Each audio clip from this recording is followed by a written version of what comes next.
Well, none of them can hide from the truth, yeah. Children have to go back to the roots, yeah. None of them can hide from the truth, yeah. Children have to go back to the roots. I'm telling you now, the truth, the truth. Telling you, yeah, the truth, the truth. You have to go back to the roots, the roots. Go to the roots, to the roots. Yeah, man, you know, this is Benjamin out of the Smiling Coast, West Africa, Gambia, representing for the one and only Abu, the big man you don't know, the Soninke warrior, the man that brings the truth, Soninke warrior, the sign of enlightenment, the Soninke warrior, the righteous and the true African. Abu, reveal the truth to them, you know, no matter how them try run from it, because none of them can hide from the truth, yeah. Yes, we have to dig back the roots, yeah. Fire! Subscribe now.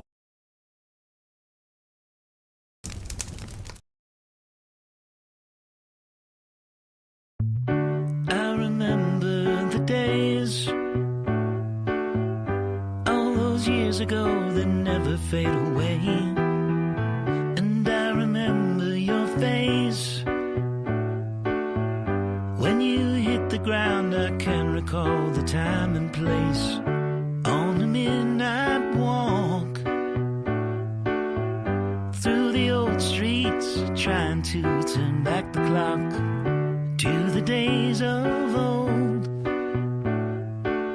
back to the days when all the things we knew were made of gold. As the world moves on, time sings a song. In the old neighborhood,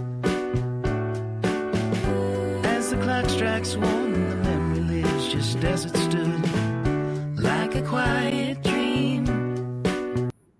All right. Ladies and gentlemen, welcome to the Afridamus Report. I'm your host, Afridamus.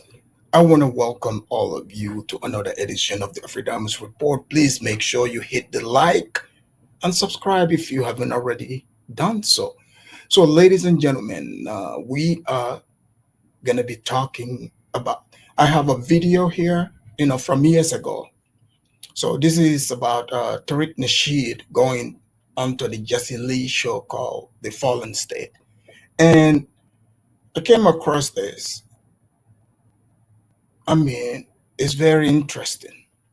Very, very interesting. And I said, you know what? This definitely is one of those videos that I want to bring here so that you see exactly the type of game that is being played. And you will understand if racism does exist or not. Because you see, like if there is what they call racism, if there is, you get it from Black people themselves. Black people, they are obsessed with race, and they will not let you go by without making anything about race. So this was a time when Tariq was entirely speaking about white supremacy. Everything is white supremacy. All their problems was white supremacy at the time. So they were not talking, like they were slightly playing with the idea of whether they should ask for reparation or not. And in this interview also, at some point in this video, Tariq, talks about how they came from Africa, the blacks. This is before all this FBA thing. And in fact, he made the argument that the Africans are innocent victims of slavery as well. So this is going to be very interesting.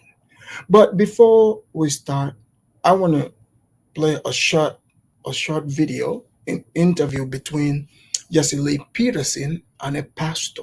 The reason why I'm bringing this up, because I noticed, right, in the United States, for instance, obviously there is like a dynamic of race here, like skin color. So, but it's up to you as an individual. How do you see yourself, right? But attaching yourself to this idea of this skin color thing is going to hold you back.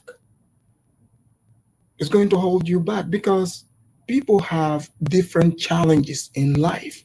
And a lot of these people that truly talk about this racism stuff, I mean, just go look at it.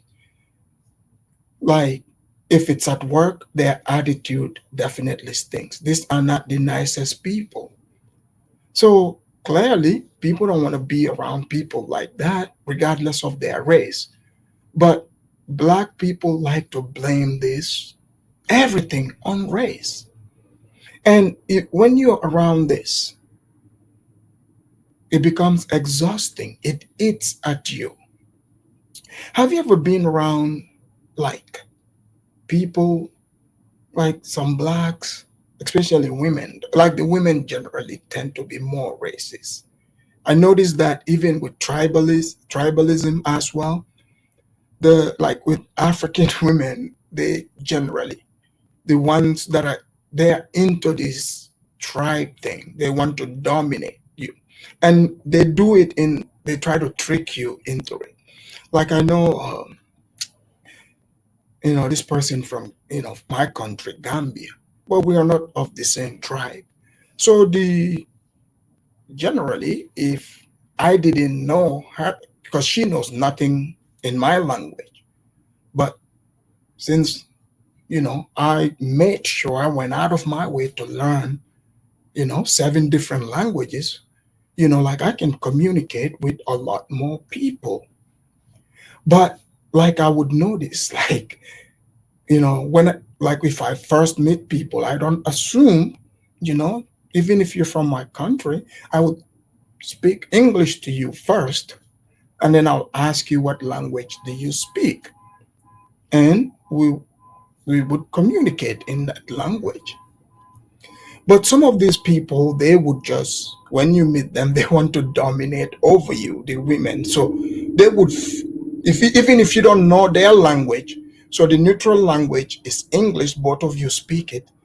When you speak it, they would refuse to speak in English. They would force, like their language onto you. That's their way of saying, you should know better. You should know our language. Like, but she knows nothing in your language. And when you marry them, the same thing too, they would try to impose it on you. So black women, they would do this. The more ghetto they are, the more they are likely to do it. Or if they think they are educated, like you'll be talking to them and, here's how they try to draw you into that for you to buy into the BS they're about to get you along, for you to be a hypocrite. They will call you king.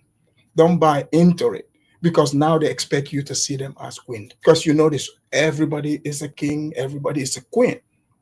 So if everyone is kings and queens, who are the peasants?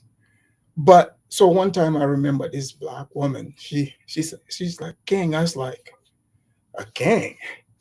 I was like, what makes me a king? She's like, oh, you're a king, I'm a queen. I was like, no, no, no, no. I was like, look, I don't know you like that. I said, do you have a kingdom?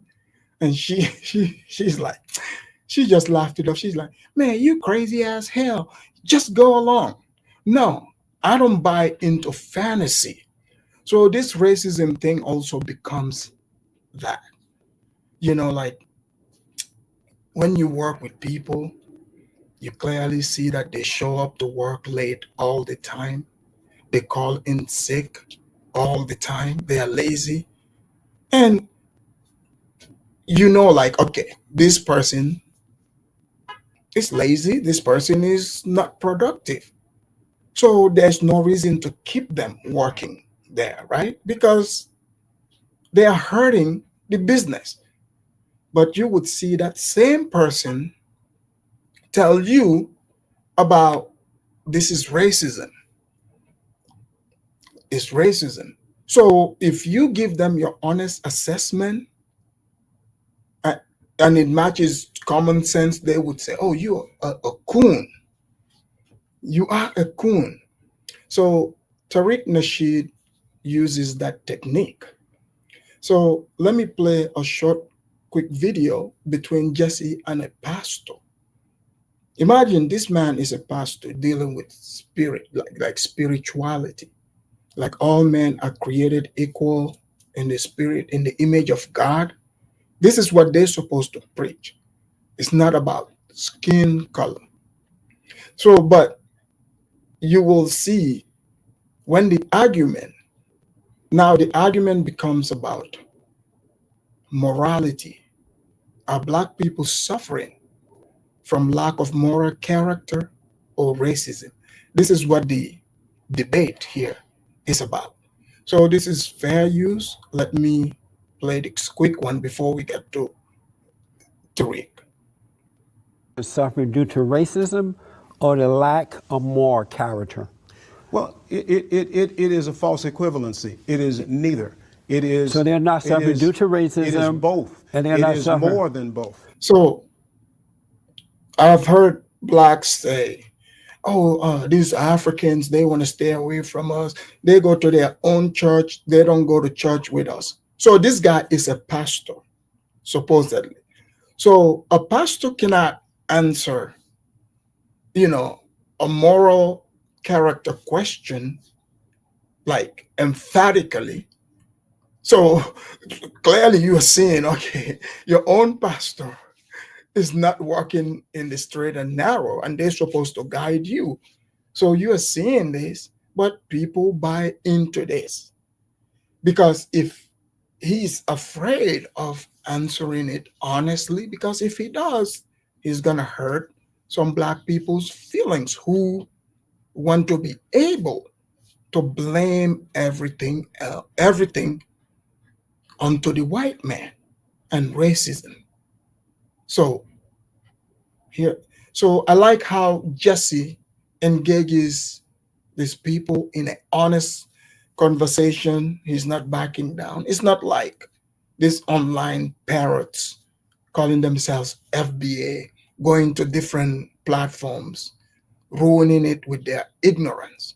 So this right here, this pastor, these are the leaders that guide the blacks themselves. So Jesse is holding them accountable. So anytime you hear the first person squeal and call the other person coon, that's the person who is telling the truth there. The person they call him the coon, that means that's the honest person. Because think about it, how can someone you are just unfortunate? Everything that you are going through ever in your life is everyone's fault except you. And I'm supposed to join you in that. And I've seen some Africans who play that game too. Look, I've made it a thing because there are Africans who, for whatever reason, they don't learn how to read or whatever, right? For me, if you don't know how to read or write, I cannot be friends with you. Like I can, maybe from a distance, because over here, you being around me in the States, that's a liability. If you cannot read, that means, you can't read, you can't speak English, right? Which is all a requirement. Now you become a liability because this society is knowledge based. If not, so people, I notice Africans who play that game or play into the racism talk, they generally are people who lack information. Because over here the information is everywhere. So of course, especially if you're coming from Africa, you should be able to understand diversity. Even though in America's diversity is race, you've come around from there are people who play the tribal game. So this is just the tribal game minus the skin color. Because there are some people who only think they should only associate with people from their tribe or giving them favors whatsoever. Cool, but you still know how to navigate people like that. You know, when you are an open person. You learn different languages. Now you're rich. You can reach a lot more people. You know, when you're able to speak other people's language, it helps you connect to them. This is true in Africa. It is true in the white man's world as well. So here in America, I have been saying it. What they call racism is just cultural difference. The blacks, many, they live in America, but they practice a different culture than, you know, white Europeans. This system is set up by white people. You have to learn that system so that you can thrive in it. But if you don't learn it, you will suffer. This is true. You see it. So let's hear what the pastor here says. But you give me too many answers. That's all you can get, though. I mean, everything's not a soundbite. There are some things. No, I want to know, that is it yet, are they suffering due to racism or the lack of moral character? it is not either or. It So is they're both. not suffering due to racism, and they're not suffering due to the lack of moral It character. is both and some more. Does racism affect black employment? Yes. Are there other things that affect black employment? Certainly there are. Racism is one of them. Perhaps some character issues, depending on who the person is. Let me go back to this. First, I want to say that racism doesn't exist. It's an illusion. What do you say about that? I say that's silly. You say that's silly? Yes, sir. Why do you say it's silly? Well, I've been called names enough to know that racism exists. But that could be because they just hated you. They made a judgment and they hate you, not because of your color, they just hate you. Good point. Have you noticed how, like, you engage with a, like, certain, like, black individual? Something happens to the person. Now, all of a sudden, they describe that as, this has happened to all blacks. But even, because I have always asked questions when I ask people what is racism, they get upset. So if it's real, just explain it. Because I understand, like, wherever you go, because a lot of people that cry about this have not lived in African societies. You know, they don't understand. This is why you see, like, most Africans that come to, like, America can easily navigate what you call racism. Africans understand that it is cultural difference, but there are Africans who buy into the racism thing. They do. So I'm playing this so that you guys see, because this is a debate between these two.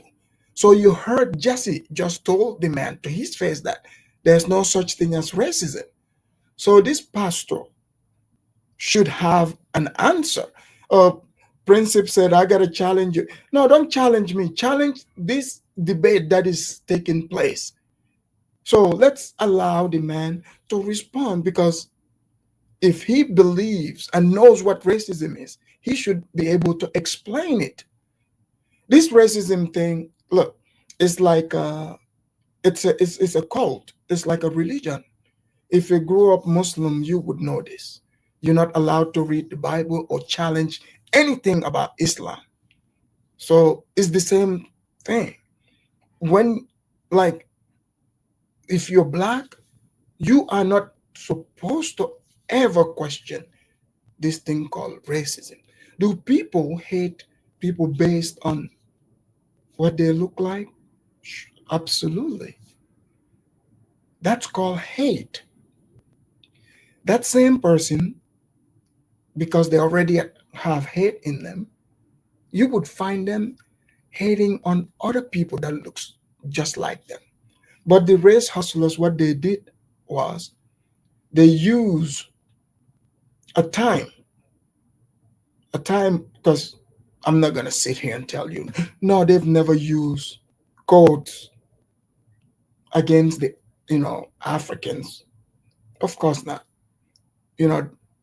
This is written, but I'm talking about today?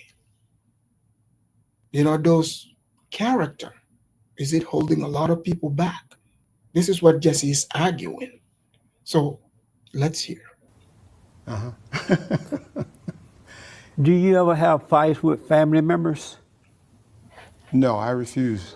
But fight. family members do fight, right? Sure. And is that racist? Not necessarily, no. And so why is it that when blacks and whites fight is racism? You're oversimplifying reality. Does the Bible say that we have a race issue or a spiritual issue? I think the biggest problem with us when it comes to race relations is not skin, but sin. And so that issue of our problem starts on the inside. It's a person's heart. And so the Bible says that we wrestle not against flesh and blood, but against spirits and principalities and wickedness in high places. Yes. Meaning that it has nothing to do with skin color. It has nothing to do with male and female. It's good versus evil. Am I right about that? I believe you're right about that. So then why should children of God go along with the children of the lie and call it racism when it's really not racism, something that doesn't exist, never has existed, and because it doesn't exist, we can't solve it. Why not call it what it is? So you we actually think racism has never existed? Right. Do you think you could trace your family history back to a thing called slavery, or is that my imagination? I can. A matter of fact. So have you noticed it's always gonna go back to slavery? So let's see how Jesse responds and his idea about slavery. So you don't think slavery was racism? No. You weren't, your parents? Because there were black people who owned slaves as well. That's not my point. The point is why. So you guys remember I told you slavery wasn't about skin color. It's about who you can acquire. So the pastor doesn't want to even acknowledge that. So it's hard to hold a real debate, real conversation. Because Jesse is answering the question and the pastor is deflecting. So let's see. Were you a slave? Because they just happened to own me. But let me tell you But it had this. nothing to do with your race. Well, Is no. there a reason why the preponderance of slaves in America, they were just accidentally black? But white people have been enslaved as well by other whites, right? And then blacks have been enslaved by other blacks. In parts of Africa, That's right. they're still. Is that racism? Probably not. No. Yes or no? I said probably not. I know. So you see, so slavery is only racist if white person owns black.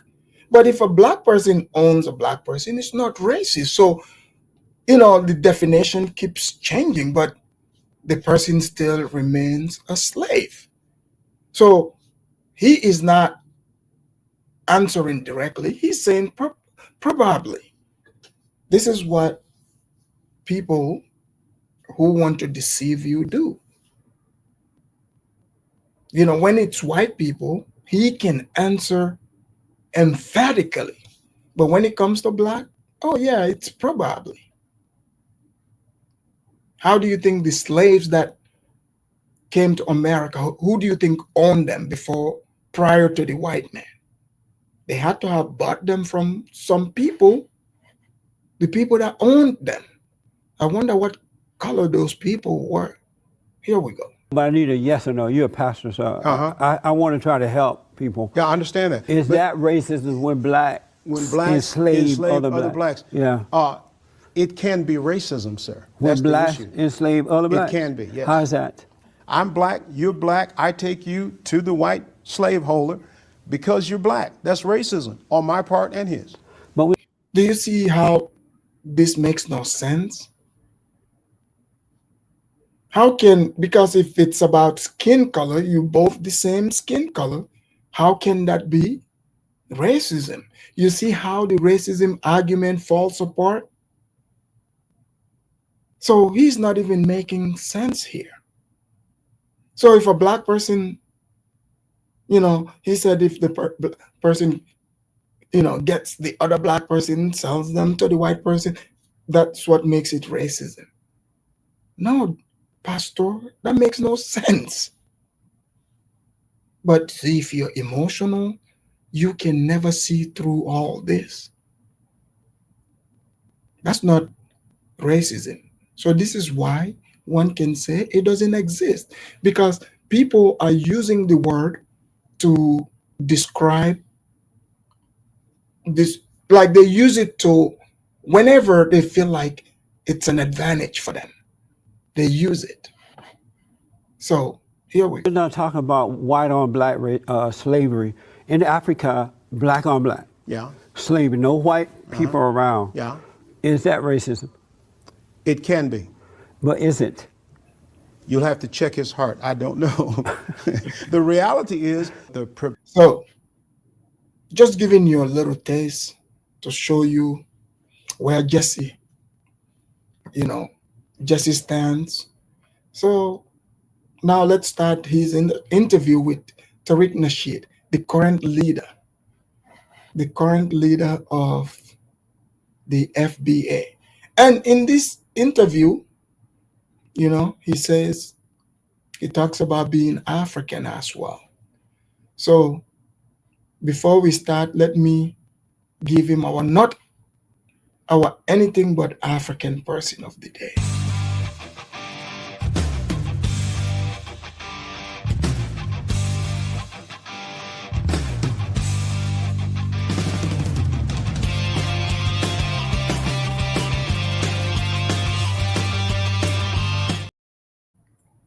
Right now, about to do. Look who I'm with.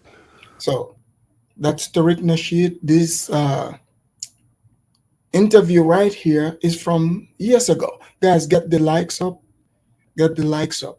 So, looks like Tariq, he was eating really, really good. So this is before he started his Tether movement, his FBA movement. I want you to pay attention to some of the things Tariq was talking about. So Tariq, he wrote his own movie, you see. So a lot of these people are not smart enough to understand, like, now he's in a different season. So this season right here, this is white supremacy season. And he would admit here from his own mouth that blacks are inferior to whites in many words. So let's hear this. Unfortunately, the show ain't gonna be live, so you know it's gonna be a lot of f***ery that they're gonna edit out. So I'm just shouting everybody out. A lot of y'all not gonna see. But it's gonna be interesting. I love Jesse. Y'all don't call him a coon. No, he's not. Y'all personally attacking this brother, calling him a goddamn coon. This is gonna be a. So look at how Tariq is. He's acting like one of those ghetto queens. Have you seen their videos? Like one of those overweight ghetto queens. So this is all a facade. So instead of the man, this is how you know someone who is a scammer. So he's trying to infuse humor to make it seem like this is a joke. No, he's in the truth zone. So he has to start giggling like a black ghetto queen. So pay attention. Tariq acting like a black ghetto queen. Very good conversation. So hopefully they don't edit the out. And you notice this is why a lot of those grown men follow Tariq, because Tariq reminds them of their mama. I mean, think about it. What kind of man watches Madea? You guys know about Madea? Where this man dresses as his own grandma. So, yeah, Tariq reminds them of a black ghetto queen. This is why he's the leader now. So, here we go. All right, we'll be back. All right, here we go. Let's get it. Restless, I am so restless, and this changing world leaves me speechless. I am lost for words, but I kept my. Welcome to the Fallen State. I'm Jesse Lee Peterson. I haven't spoken to my guest in a while. I have with me Tariq Nasheed. He's an author and film producer who also calls himself an So this is Tariq's credentials at the time. He's an author, filmmaker, anti-racism strategist. So this is before becoming the leader of FBA. So there's Tariq Nasheed. So those of you who don't understand, the history of the leader of the FBA, I'm giving you a taste here. What he was talking about prior to turning on Africans and Caribbeans. anti-racism advocate. It's good to see you again, man. Good. How the hell did I get back here? But what's up, Jesse? We had a good time on the radio show. We did. What is an anti-racism advocate? Yeah, I'm an anti-racism strategist. I look up for ways to try to replace the system of white supremacy with the system of justice, because unfortunately we're in a global system where white supremacy dominates all areas of activity. So we need to replace that system with a just system. So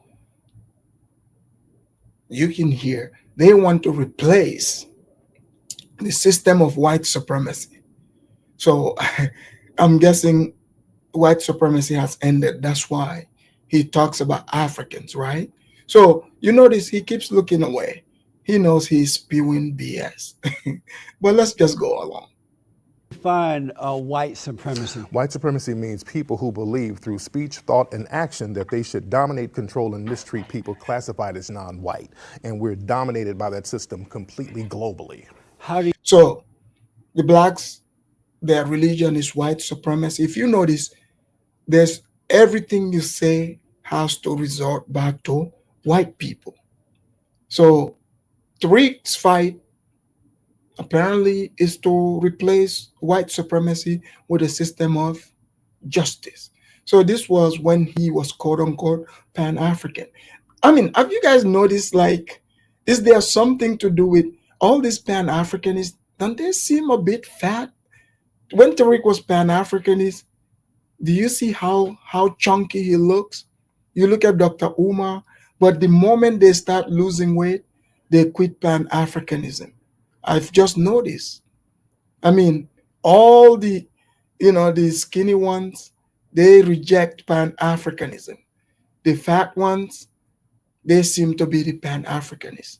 I mean, just an observation, Maybe it has to do with, Garvey himself. Oh, here we go. You know that? Because they said it, the people who put white supremacy in action, they specifically said that they were doing that.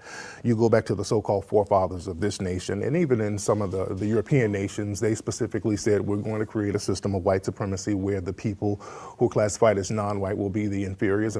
They put these things into law, they put them into practice, and they put them into military defense. They defended these laws militarily, and that's where we are now. And you said So you notice, so he's speaking about white supremacists implementing their laws, and so now they've set up military, they're defending it.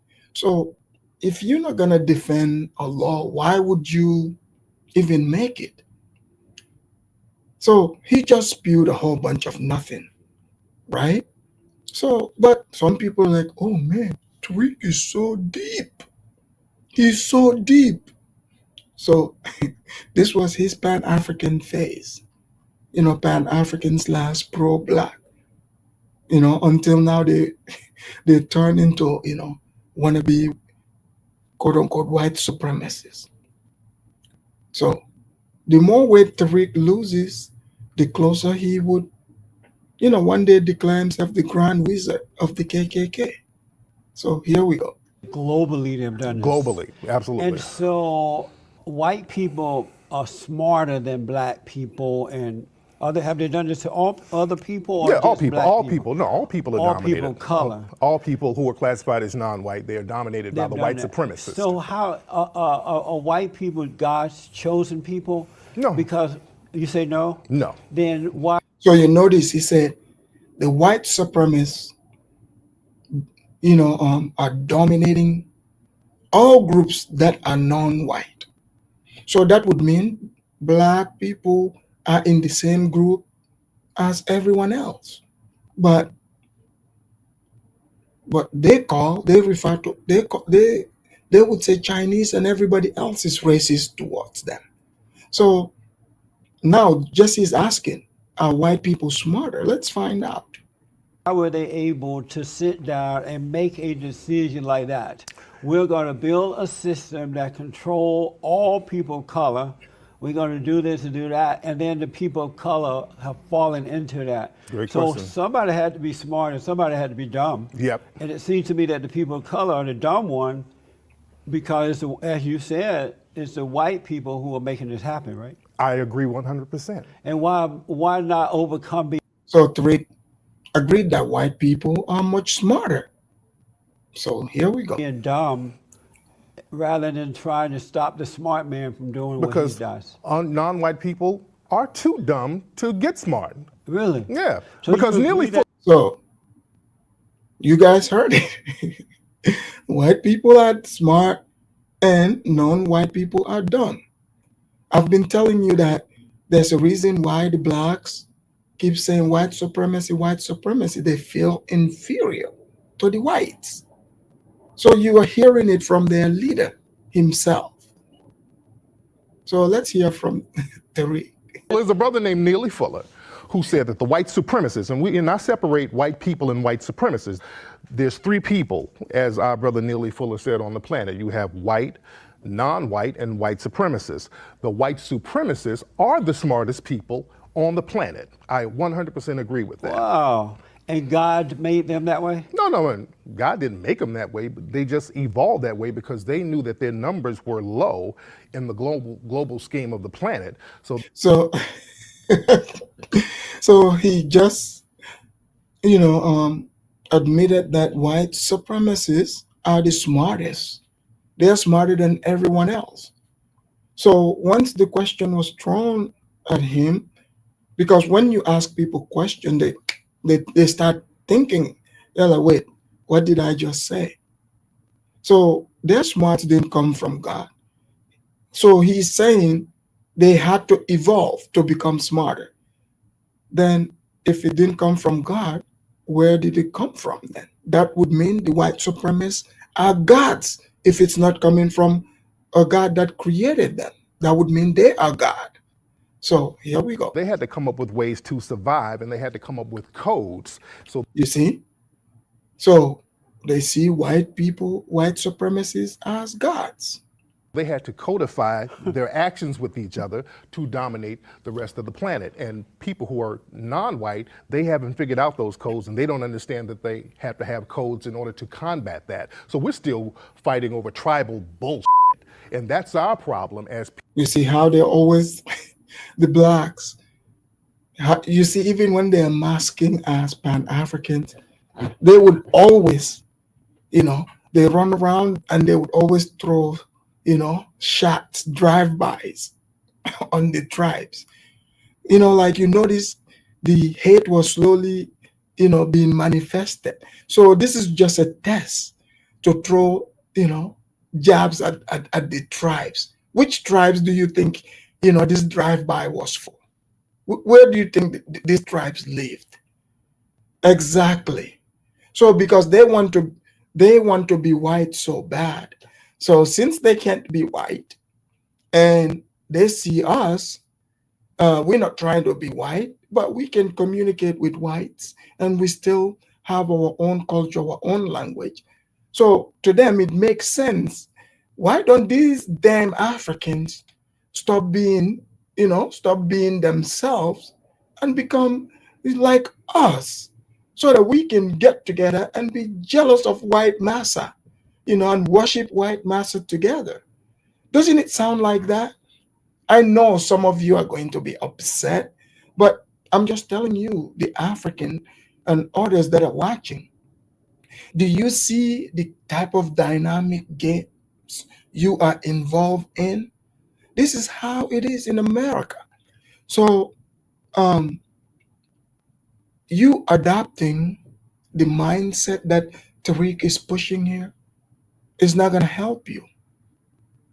He himself does not believe this.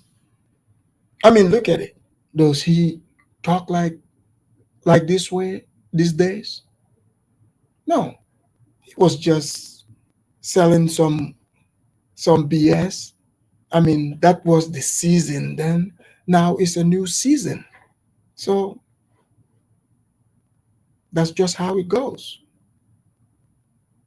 Next 6 months, if talking bad about Mexicans is what's going to make money, guess what? Tariq and the blacks are going to become Mexicans so that they will be able to talk bad about them. So here we go. People who are victims of white supremacy, and we haven't been smart enough to figure that out. So I agree with you to that extent. That's amazing. Yeah. And it doesn't have to do with God, just because somebody's God dominating. made human beings. Okay, and just so because. it will have to have something to do with him. Well, And if he made white people smart, and you sound like he only made a few white people smart enough to control the world and make people of color do what they want to do. So if you could, Look, doesn't this, I mean, look at the way Tariq is describing the white supremacy. I mean, doesn't this sound like a religious story, how the God, directed its chosen people? So he's telling us the white supremacists were chosen by God without admitting it outright. So here we go. dominate people and control them. So let me understand what you're asking. So if you can dominate people and control people, God made you smarter. No, well, there are evil people who can do that too. Right. So I agree. That's what I'm saying. So there's a lot of white supremacists. But they are still evil. Let's not controlling dumb people, because Right. you have to be dumb to allow someone to even to manipulate and control you. But I want to ask you this. Well, let's So I want you guys to pay attention. Remember how FBA, now that the FBA, they like to say they built everything. So in the truth zone here, how come Tariq is not talking about what they built in front of Jesse? He is letting us know the white supremacists are the powerful one, they are the weak ones. So the FBA cult is based in them looking up to white supremacy. White supremacy at the top, FBA in the bottom. So here we go. Pack that though. I don't want to lose that. That was very interesting. And I would have to ask you: were Jewish people in Nazi Germany dumb for being dominated by Hitler? There are, and you mentioned the Jews. There are white people who are blaming the Jews for their situation. Right. If these people are so smart, why can't they manipulate the Jews too? If who's smart now? If the whites are so smart, as you say that they are, Right. supremacists, Right. supremacists, why can't they control the Jews? Okay, you have to define what a Jewish person is now, because the definition of Jewish, it kind of fluctuates. So, good question.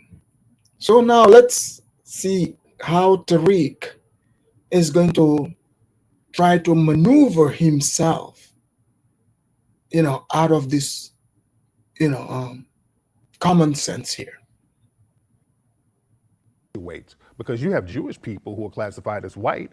So And are you putting all those in the same basket? No, because you have Jewish people who are black too, because that's why I want to know. Did you see what he did? So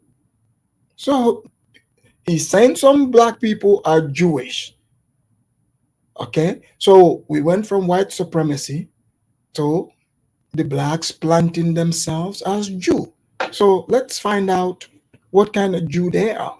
Find what a Jewish person is racially. So, but when you mention white supremacy, You overlooked that, brother. No, you got to I'm define. coming to that. Okay, So you got to define what a understand. Jewish person is racially. First, I'm trying to find out. But see, back in Nazi Germany, they had a clear definition. Yeah, Nazi German historian. Because you see, the FBAs are so smart. They know about, their own history. They know all the history. They know about Nazi German history. So let's hear him tell us, Nazi German history. I mean, these people are still trying to figure out if they are Indians, if they are Olmecs. They can figure these things out, right? but they know about Nazi German history. So here we go. Of what it was racially, because the thing is, the Jewish people were white, but they weren't white enough. So they wanted to get out the mulatto strain out of Europe. They've always done that. Even Stalin did that. There was another Holocaust before that with the Holodomor that they had in the Ukraine. So there's always been this thing of getting out that FBA babble a lot. that darker melanated bloodline, no matter how thin it is, out of Europe. They've been doing that for a long time. So let me a lot of ask, Jewish people are classified as white now. So are you personally classifying the Jews with the whites that you call white supremacists? You guys notice how Tariq said all that except answering the question? Like, did he really have to bring up, Stalin into this conversation? Oh, like what the hell? So you see how like your average FBA person can easily be duped? Because they hear Tariq mentioning Stalin, they don't know who Stalin is. They thinking to themselves like Stalin is like some ancient African like black king. That's what they're thinking. They don't know who Stalin is. Why do you think Tariq is saying this stuff?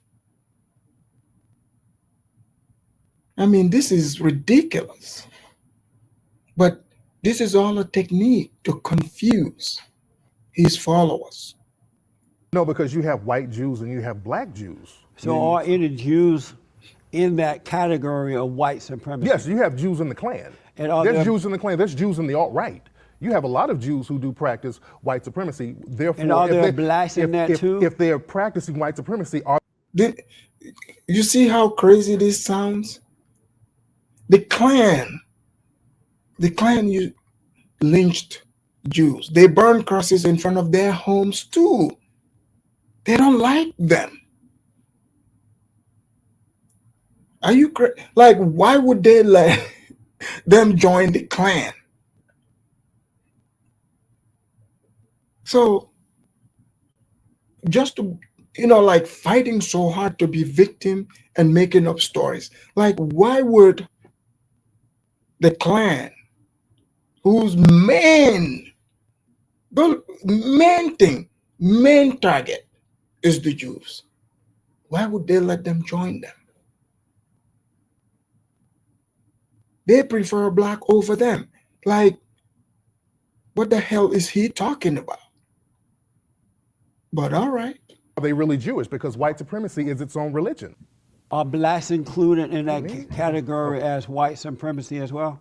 You can't be a black white supremacist. You said they were black Jews. Right, but I didn't say in the black But none Jews, of them are white supremacists? No, because as a matter of fact, over in Israel, the black Jews are being persecuted and punished, and they have lawsuits against people practicing white supremacy on them. So just to get it right. Right. There are white supremacists, and there are some of them are mixed with white Jews who are white supremacists. And you said there are black Jews, but no black Jews are white supremacists. What I'm saying, Are you saying that? Because I don't know, you're kind of muddling all of these definitions, and I want to. So, good question. So, the same thing. So, he's asking him a good question. So, everybody else, like the Jews, can become white supremacists. And he's saying there's both white and black Jews. So, he's asking the ones that are mixed, can they also become white supremacists? Because the other Jews can become white supremacists. So it's a good question, since the criteria is to be smart. So it's a good question. Can black person become a white supremacist? This conversation is good. Here we go. Make it very clear. White supremacy transcends religion. You can't equate race and religion and make it the same thing. Race and religion are two different things. But according to you, no blacks are a part of the white supremacist movement. Well, they're black collaborators. They're black collaborators with white supremacy, but they can't be white supremacists themselves. They're still victims of white supremacy. Amazing. Yeah. What is it like being a man and spending a lifetime looking at white people and complaining about them and trying to get them to let you be a supremacist or a real man What's it? I can't imagine living a lifetime thinking that some other man, whether he's white, black, Jewish, whatever it might be, Asian, is holding me back in life. As a man yourself, Right. what does that feel like? Well, I don't complain to the white supremacists. All of my messages are for the victims of white supremacy. Right. So you notice, so Tariq is saying he's not complaining to the whites, reparation. He is speaking to the victims. So you notice that word there, victims. So that means the blacks are the victims. So he is not a victim, but the blacks are. So how did he escape being a victim? So he flip-flops on his victimhood. 1 minute he is, another minute he is not. So let's see if he's going to do that in this conversation here.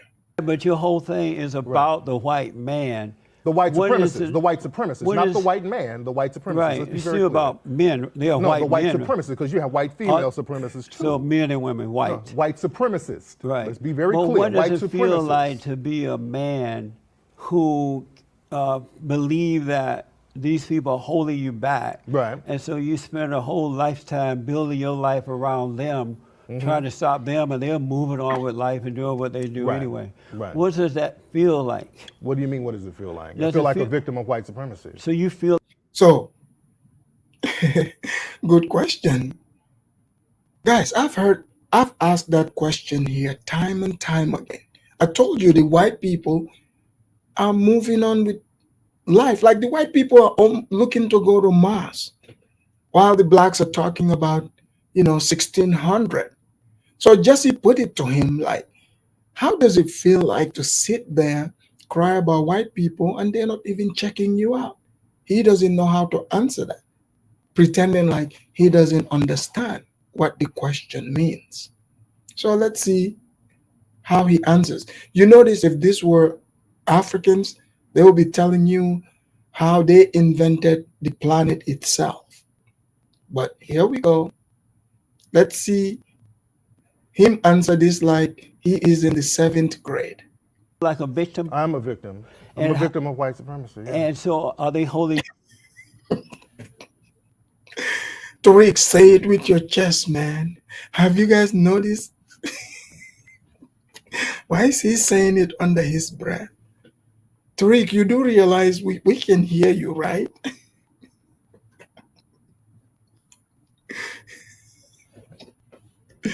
Have you guys noticed how he's like trying to say it under his breath, as if we can hear him? Can somebody tell Tariq we can actually hear him? Yeah, he just said it is a victim of white supremacy. So this whole time this is why they are mad at Africans, because Africans refuse to be a victim of white supremacy. So here we go. you back financially? Holding me back financially. Well, they can. Are They can. Are they? They can. No, but are they? They can. Well, I didn't ask you if they They could. can. If I get too powerful, yeah, they'll. So Jesse's asking him, are white people holding him back financially? Tariq says they can. They didn't ask him if white people can. They said, are they doing that? You see, he's not going to answer it honestly. Let's hear it.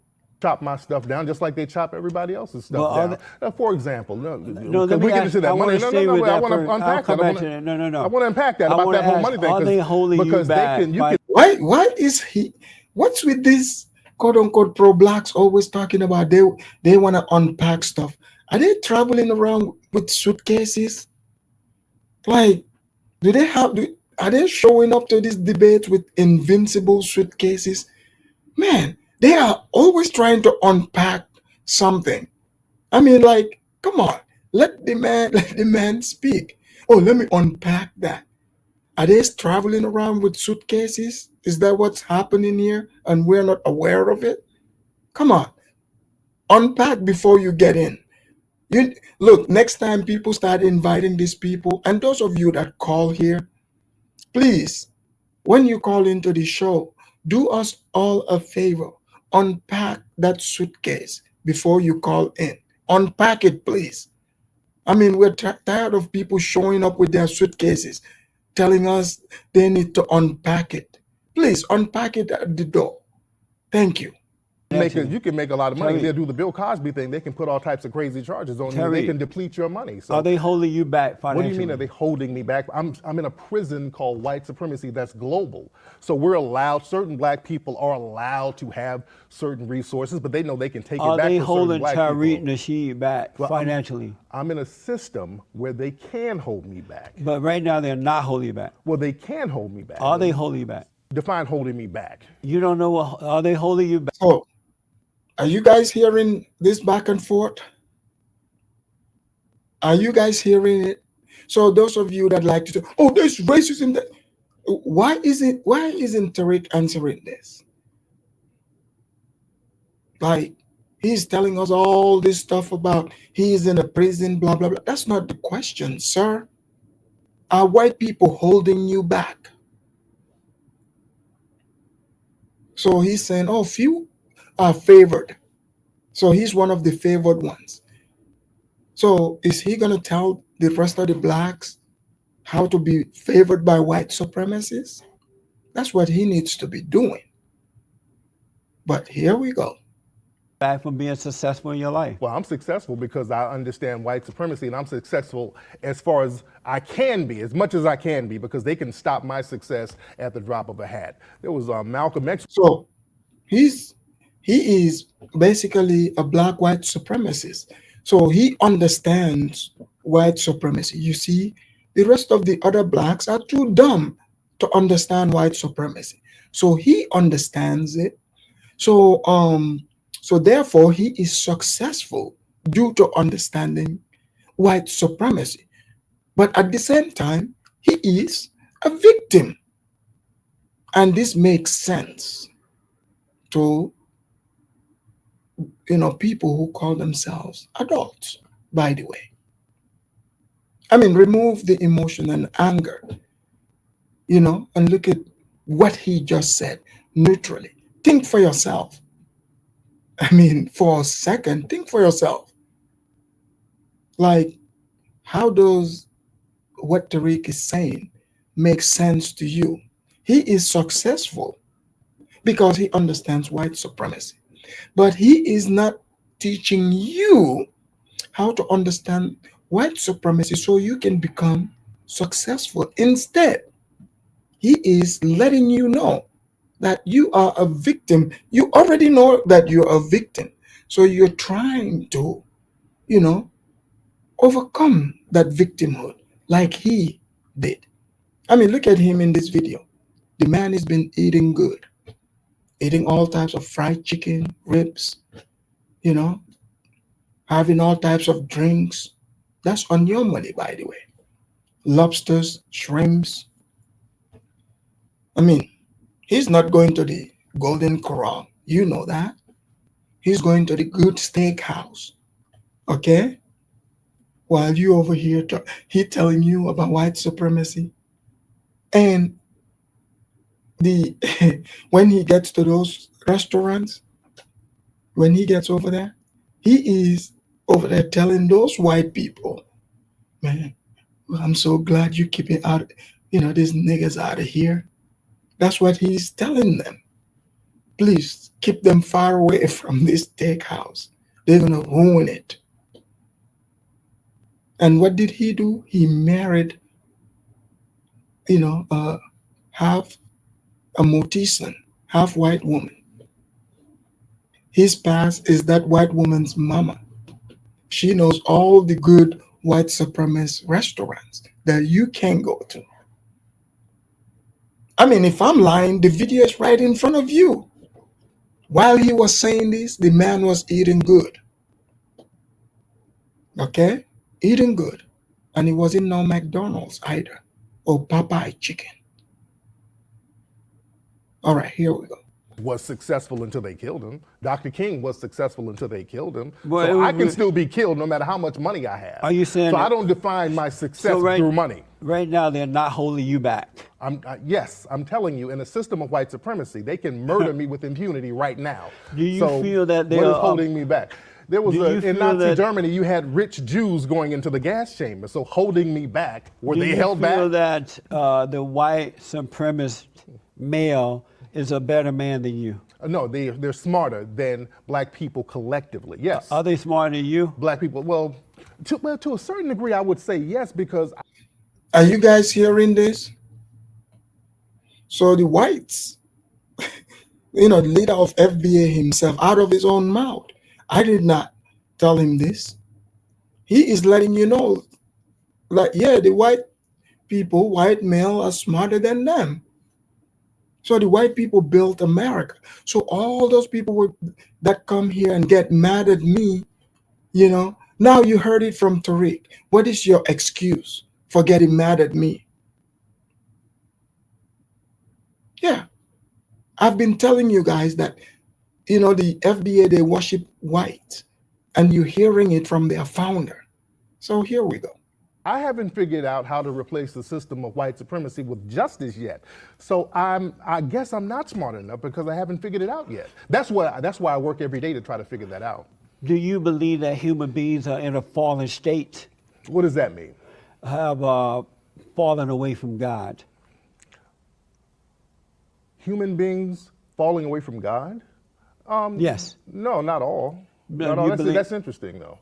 Falling away from God. So how do you fall away from God? So first, because God is omnipresent. How do you fall away from something that's omnipresent? Let me just ask first, do you believe that human beings are in a fallen state? Brother, I'm trying to get you to define what you're saying. I'm trying to hear your thoughts. You're my guest. I'm trying to see how you are seeing things. But I don't know what you mean, though. Because again, I'm in a system of white supremacy, so I'm not as smart. So now he's in a system of white supremacy. He's not as smart. So guys, you're hearing it from the leader of FBA. So when I keep telling you guys that FBA feels inferior to white people, and people get so mad at me, they're like, oh, Afridamus, you disrespect, you don't like FBA.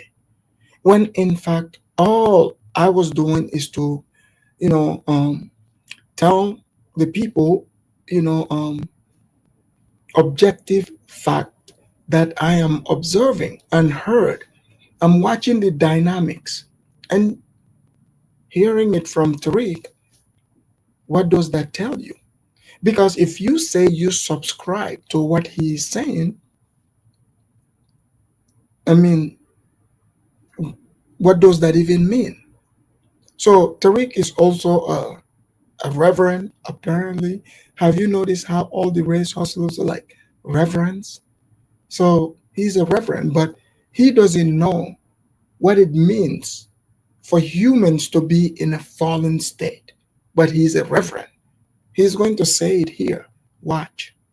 You have access to the white supremacists. You're close with them, so you're a little smarter than me. I'm as smart as you are. You're a little smarter than me. If you can't I just need clarity. If you can't beat them, join them. Yes.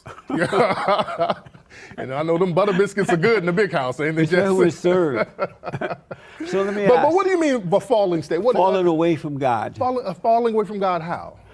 Do you believe in God? Of course. And so how do you know you believe in God? I feel the presence of God because I'm a minister. I'm a minister, so I believe in God. Oh, yeah. Oh, let me correct it. He's a minister.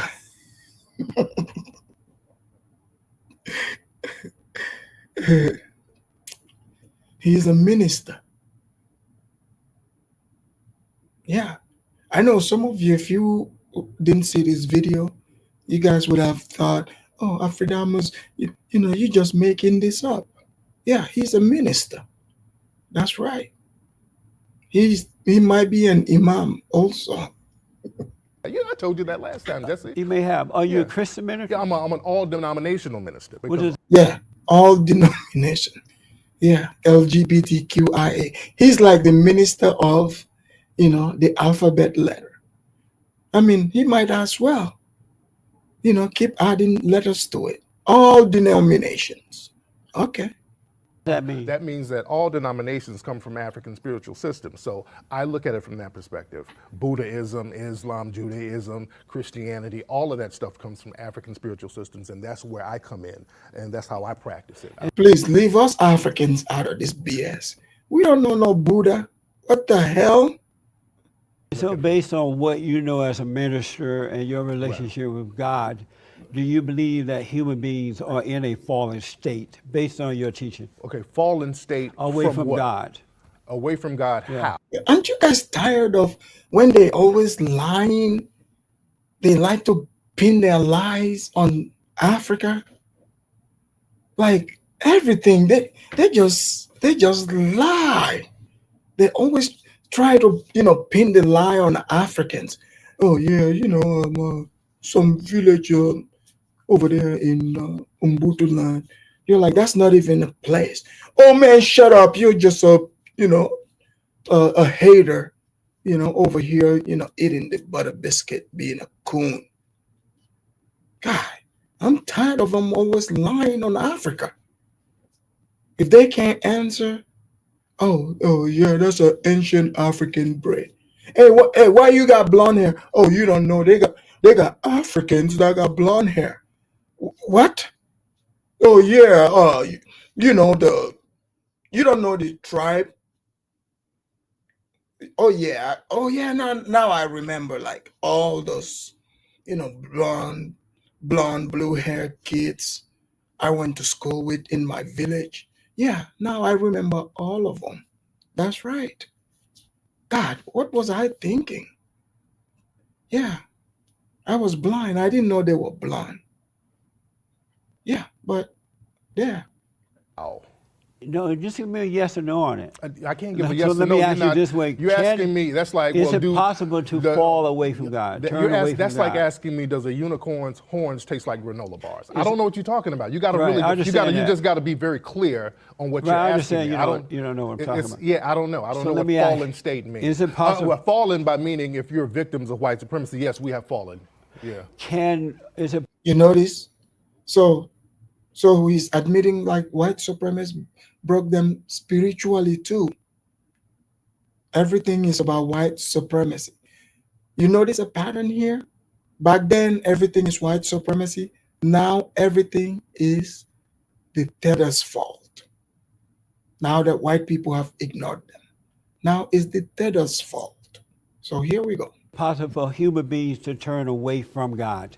Yeah, the white supremacists, they've turned away from God. So they're a very clear example, and we are now worshiping them. We're subject to the white supremacists. So yes, we worship white supremacy now, unfortunately. Did you guys hear this? Did you hear this? So he's admitting that they worship white supremacy. I've been telling you guys this time and time again. So they are mad at their God. That's why all this lashing out you're seeing, they believe, this is why you hear, oh yeah, the white people give the Africans all this stuff, refusing to acknowledge hard work. Oh yeah, they just bring these Africans here and give them free money, free house. They ain't even got to work. Yeah, I've heard people say this. But now, isn't it making sense to you? Tariq said they worship white supremacy. So I'm not making it up. So here we go. You worship the white man? No, unfortunately, brothers like you, and I'm not disparaging you, Jesse, but too many people collaborate with the white supremacists, and that's been one of our problems for And a when long you time. say collaborate, in what way? Collaborate by regurgitating their talking points and allowing themselves to be shields for the white supremacists. And that's been the thing that has kept white supremacy in power, because African people, unfortunately, we started to say. So this was when they were African. Yeah. So again, they're worshiping white supremacy. He's gonna, like now they're not fake Indians. They were Africans back then. So do you see how scary this is? So a minute ago they were Africans. So now they are delineating They are delineating. In fact, I'm going to let Tariq know because of this video. Guys, all of you, let them know. Since they brought themselves into the African realm without asking, they cannot leave now. They have to write a letter. This video here is proof. They are claiming Africa. So to leave, they would have to write a letter, or else it gives us a right to claim reparation whenever the white people decide to go crazy and make it happen. Because you can never put it past white people. They can be like, hey, we got enough money in the coffers. Why don't we just break bread, some of these Negroes and uplift them a little bit? That's when we're gonna come bam with this video and say, Tariq, you remember? Oh, but we said we delineated, we didn't approve the letter. So we are refusing to approve this letter because we got tapes of you saying you are African. So here we go. Hey, let them take the wheel, because we had a lot of fallen empires. Even before the white supremacists came in, there was a lot of infighting in Africa. So in order to build that, it takes a lot of strength and discipline. So a lot of Africans said, okay, we'll just let them Let me do ask it. you this. Speaking of Africa, Yeah. Mom, So this is when he was African. Are you guys hearing this? Princip said, love Carla, but Professor Afridamus, please open in an audit on Carla negrology degree. He did not. That man doesn't have a negrology degree. No, he does not.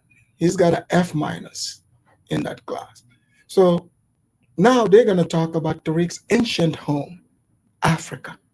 Here we go. me Africa. What happened to black people in Africa that they allowed the wealthy blacks to sell them to the to the Arabs, and the Arabs went out and sold them around the world? Why, if blacks are so, were they smart in Africa, or were they dumb in Africa when it was just Africa? Well, So you FBAs that like to say you're not from Africa, so you hearing this, your leader is not going to deny that you guys are from there. This is before you guys were Indians. Okay? So they're asking him, like, why did the blacks in Africa allow themselves to be to be sold by the rich, Africans? You know how you all like to say, oh, you all Africans sold us. No, it was the merchants. It was the merchants. So we got the tape right here. That's right, Paige. We got the tape. they were smart, and what happened, there was a lot of warfare that happened. Between the blacks? Between the Africans. There was a lot of infighting. In any nation or any continent, there's always going to be infighting. There was infighting. So you guys remember the transatlantic slave trade tapes that I brought here? So guys, get the likes up. Do you know there are people who are upset at me? Oh, Afridamus, how dare you? Why do you even talk about this? So this is before they started saying they are from here. You hearing this? So he's letting us know how, the blacks were brought here. It was during those wars and a whole bunch of stuff. So here we go. They were the first refugees from Africa, the first refugees. All over Asia. There was a lot of infighting in Europe. The Europeans were killing each other left and right. But in Africa, But in Africa, there was the same thing. There was a lot of infighting. But the thing is, with Africans, they let other groups come in and infiltrate them. Europe, they didn't really do that. Well, the Moors came in, African black people came in and really civilized the Europeans for a long time. But then they started. Oh, now they civilized the Europeans. So, the Africans let other people in. No, they did not. That started happening later when they started colonizing Africa. And they did not let them in. They kicked their way into the door after they drew up those maps. So get it right. Infighting in Europe. And that's been one of our problems as African people. We do too much damn infighting. Did you guys hear this?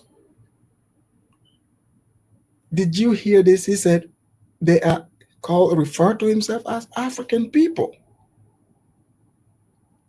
This was when he was in his Omar phase. Can you guys tell by looking at him?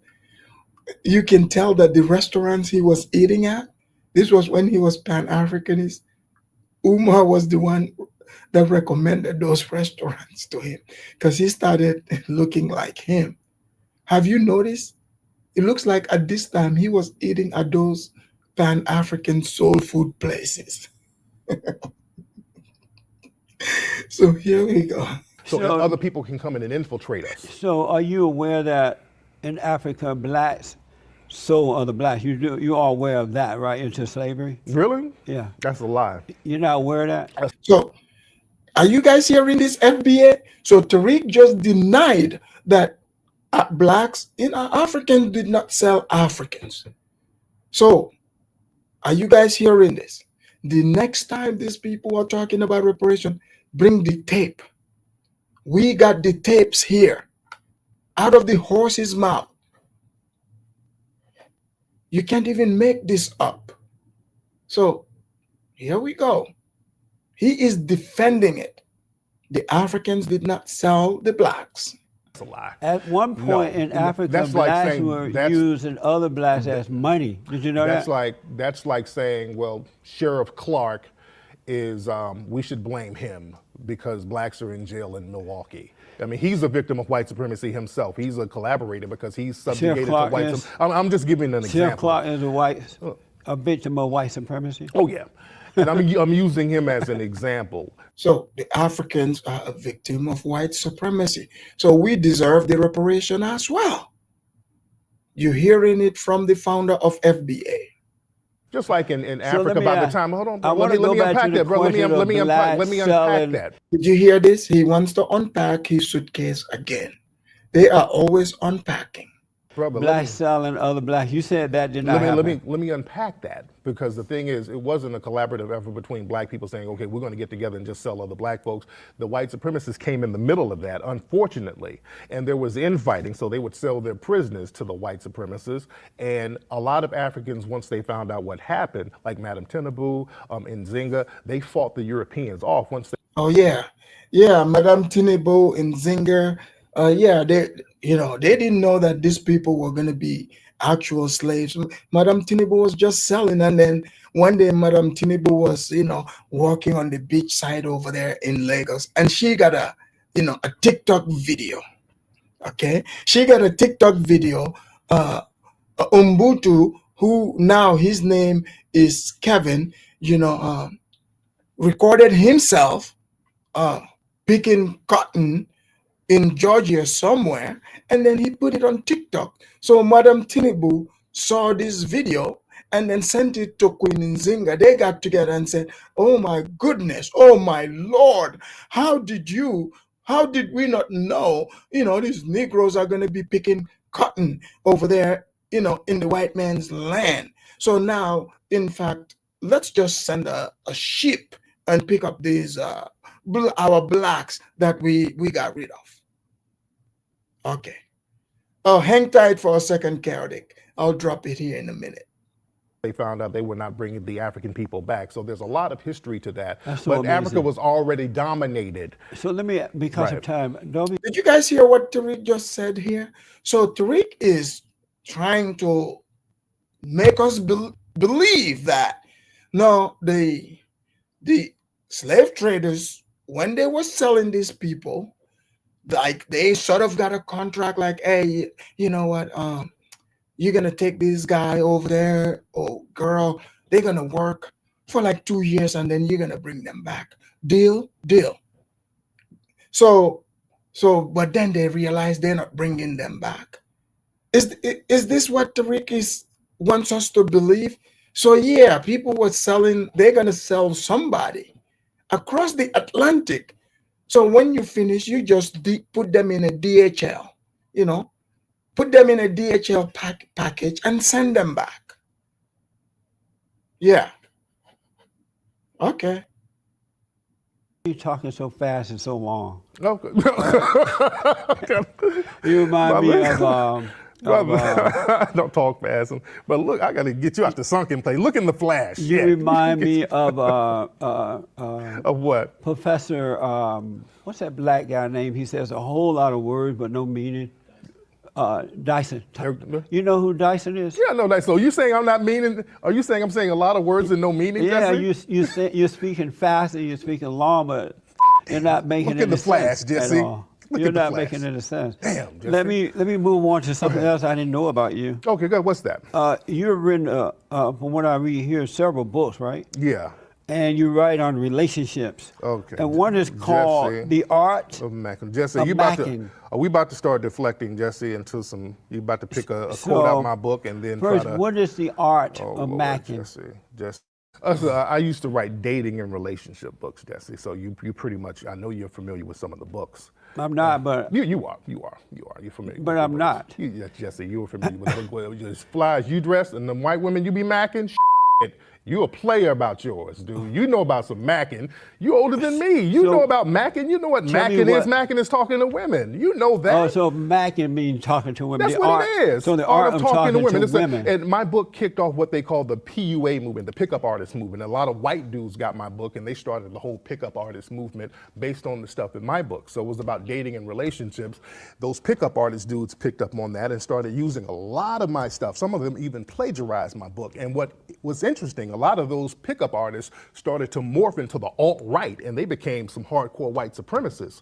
So this is one reason why I tie in. So isn't this interesting? So he was a Mac daddy, right? And so now he's letting us know he wrote a book. So that's the manifesto, that eventually turned, people into white supremacists. Do you guys see how Tariq he's used to talking to people who are not smart? So in the same conversation, he was letting us know how the white supremacists are smarter. Then he placed himself as somebody who recruited white supremacists to what they are today. Amazing. Race in relationships when it comes to dating and when it comes to any kind of interaction, because race is going to always come up. Do you believe that black men should marry or date or marry white women? I mean, if they choose. You okay with that? Yeah, if they choose. Okay. As long as you're not a coon. Should they? But So Tariq approves of, marrying a white woman, a black, forever white queen, never black queen. That's what it is in Tariq's world. So, yeah. But how would you know they're not a coon if they marry? He said, as long as you're not a coon. So they get to decide who is a coon and who isn't. So those of you FBAs that question Ola about his white woman, so your own leader here is saying Ola didn't do anything wrong. This is acceptable in the FBA Bible. So next time you want to question it, you heard it here. To a white person, they could be a coon according to your rules. Well, based on their actions. Cooning is about an action, a mentality that you have. So you date a person who's non-black and then you start collaborating to harm black people collectively. Well, that's the thing that makes you a coon. When you proactively engage in behavior that will harm other black people. Are all black people one? All black people one. Except the ones you guys call coons and sell out. Are all black people one? We're all victims of white supremacy. So he's asking, are all what black people want? He said, no, they are all victims of white supremacy. I see you in the back there, just hang tight. I'm going to keep playing. You can watch it from there. So yes, in that respect, yes. I noticed that a lot of black men are dating outside of the black race. Mm-hmm. They're not dating and marrying black women. Do you know why that is? Because when you look at the media and they show black women, they show you stuff like Precious and they'll show you movies like The Blind Side. And black boys are growing up looking at black women. So Tariq is explaining why black men are not marrying the black women. So his only, perfect example is showing Precious. If you haven't seen that movie, go see that movie. The actress there now is married to a white man. So his idea of black women is only, they all look like precious. He's telling us how he thinks. How he thinks. Honestly, like, does Tariq want to tell us every black woman in the movies, they all look like precious? There are plenty of beautiful black women on movies, on TV. So, if anything, TV would skew it a little bit to make you think all of them are beautiful like that. So, but let's hear him spew his white supremacist talking points against the black women. in a negative light because the white supremacist media portrays that. They portray the black women as negative or the black women as mammies, and they portray the white women as princesses and goddesses and sex symbols. So when you see that nonstop, you're told that white is better, white is better, white is better. Unfortunately, that permeates in your mind. So, Oh, I see. So right. is that happening because their mothers have set a bad example for them? Is it the mothers? That's why the media is able to turn them away from the black woman toward the white woman, because the black mothers have set bad examples for the boys. No, And like girls. how would the black mother set a bad example? But I'm asking you, is that's why I the mean, media, I don't know. You telling me this is new to me. What why kind is the of bad media example? able to turn them away? Because if they had The good, media is very powerful. if The they media is had powerful. good mothers and good relationship with their mothers, they would naturally be attracted to a black woman. Right. But you're saying that the media and others are making them believe that the white princess is the way to go. So you notice that. So Tariq is trying, so he's letting us know the white women are the princesses. Now, do you see why these FBA women run around here calling themselves queens and kings? Because they are the ones thinking of white people, in terms of royalty from movies. So he's telling us it's the movie that is causing it. It's not because those kids are there with their mammy that have shower caps on her head all day, walking around in the stores with pajamas and all that kind of stuff, yelling at them, cussing them out, being angry. Okay, that couldn't be a reason. It's the white man's fault. So here we go. Is that Right. because the mothers have been bad examples for them and they hate their mothers? No, not at all. I don't think they Well, why hate their would they mothers. be easily turned away then? Not easily if it's something that's really thrown at you every single day. It's just like smoking. Hell, your mother might not smoke cigarettes, but if you see ads about smoking nonstop and ads and billboards about smoking nonstop, you'll try that. There's a lot of stuff that children do that their parents didn't do. A lot of them do things out of rebellion. And even in white society, there's a lot of white. So Tariq is letting us know, yeah, the blacks have no control over themselves and their children. He is just making excuses upon excuses. And you're going to find out why he's making these excuses. White women who are rebelling against white society by dating non-white people, because there's a lot of stuff that goes on in white families that, as we see, you have a lot of sexual harassment cases and charges and rape charges and molestation charges going on in white society. And then a lot of it has to do with programming by the dominant society. For example, a lot of people in the white... So he is copying Race Hustler, like Eric Dyson it showed here. So this clearly he is doing that race hustling talk. Let's listen more. He's saying a whole bunch of nothing. nationalist movement, they'll say, well, white women are dating non-white men because the Jewish media. They'll blame Jewish people for doing that. Yeah, I noticed that in all cultures that seem to be victim-minded people blaming someone else for their problems. Right. You believe in racism, right? Do I believe That in there is racism? racism. Do I believe in it? It's white supremacy, of course. It's systematic white supremacy. It's not a belief, that's a reality.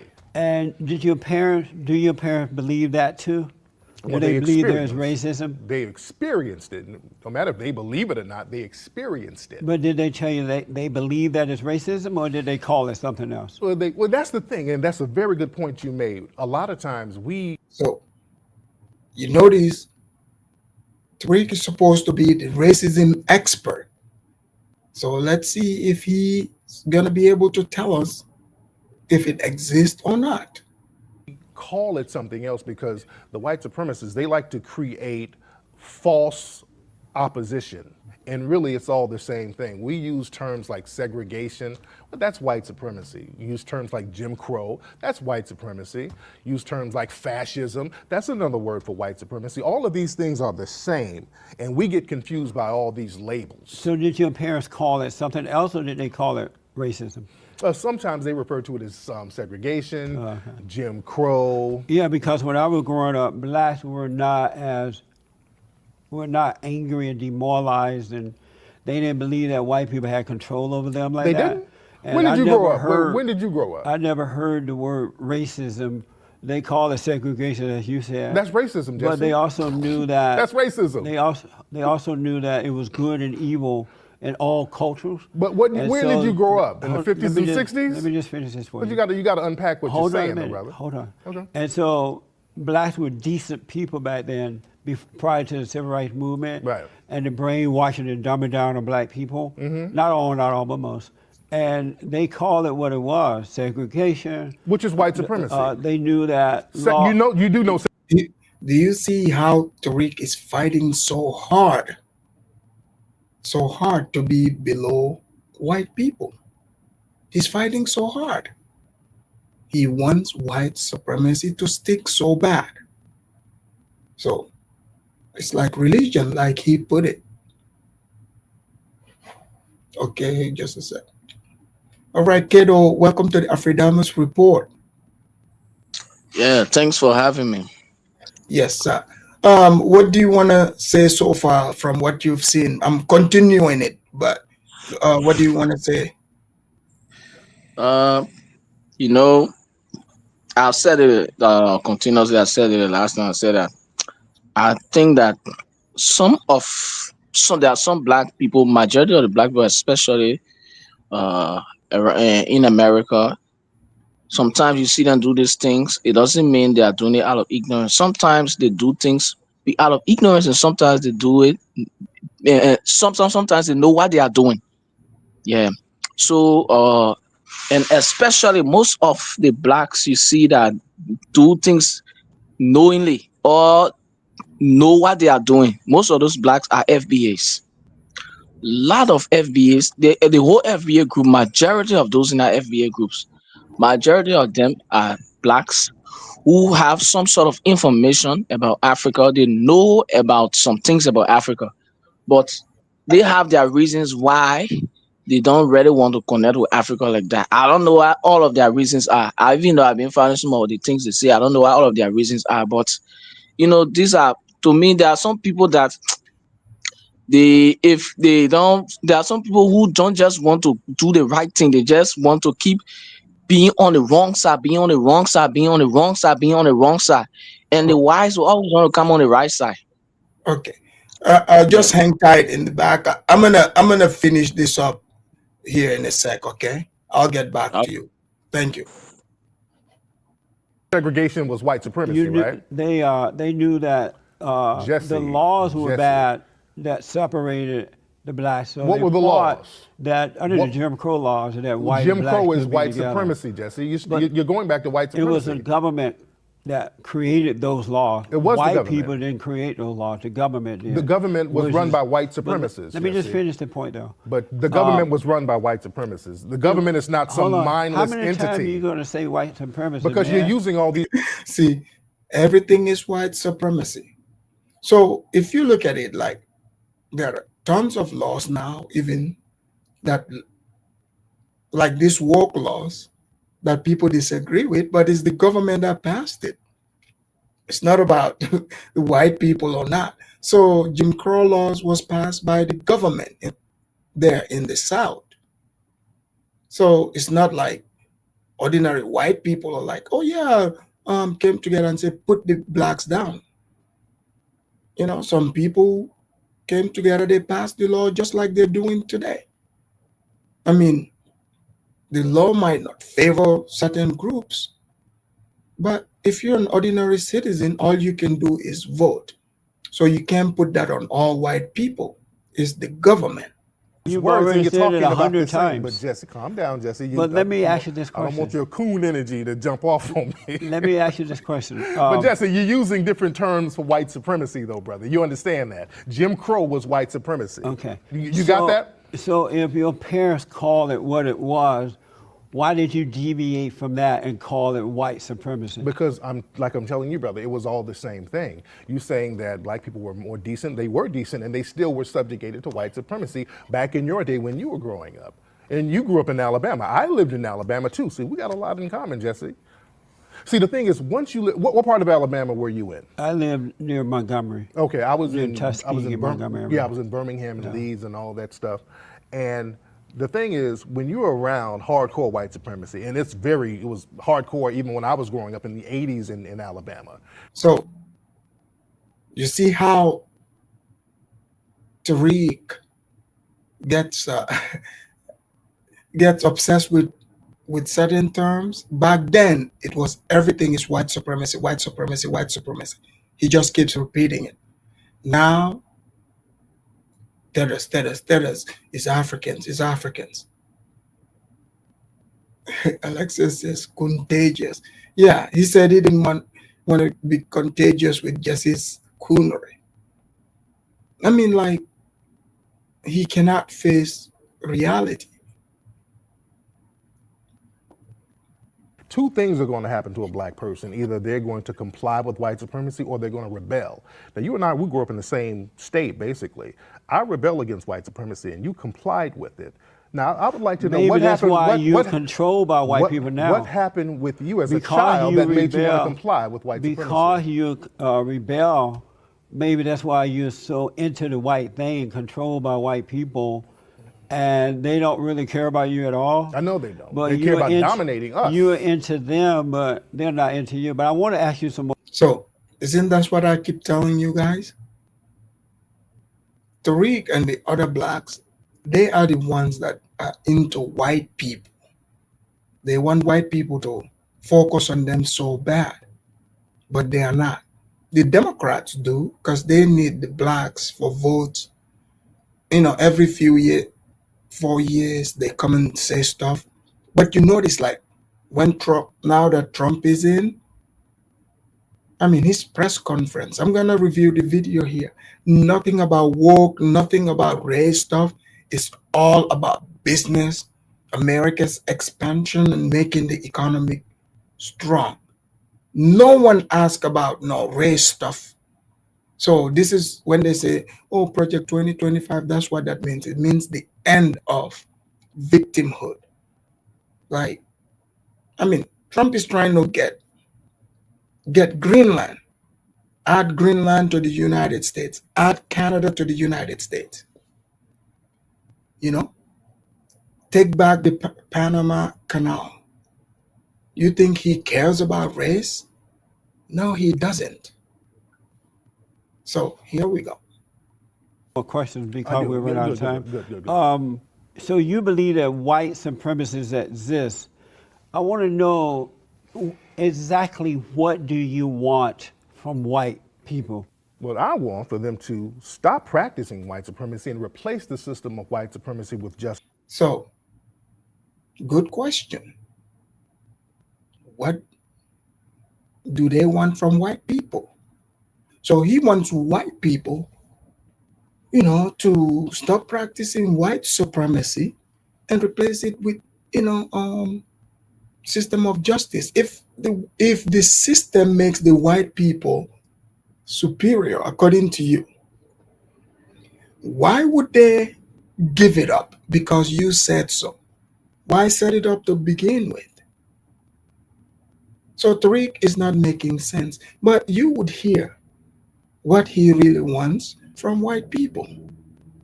Let's walk our way slowly to what Tariq really wants from white people. I want them to redistribute the maldistributed resources that come. Redistribute the maldistributed resource, aka reparations. This was when they were, scared to say the word reparation. They were testing the waters. So it's like saying, "Oh, defund the police. Oh no, we don't want to take the money, no money from the police. We just gonna cut, slash their budget so that they won't be able to pay the employees. Like because people like to work for free. So you mean like taking money away from them, shutting them? No, no, no, no, no, no, no. We're just gonna deplete them of funds. You mean you're gonna take their money away? No, deplete. Deplete, like remove. So they play these little games. So he said maldistribution of wealth. So here comes the truth, what they truly want from white people. With systematic white supremacy, I want them to punish. You want reparations? Does that mean reparations? You can call it whatever. I don't. But I is just that what you're saying for the redistributed understanding? Redistributed resources that were maldistributed. So I bet some of you, your mind is blown. You can't believe. Like, yeah, this was the experiment they were testing to see if they can ask for reparation. So they were trying to, they wanted to demonize white people so they can ask them for reparation. Shaming tactic. So Tariq could not even say the word. He's like, yeah, you can call it that. Compare this time to where we are now.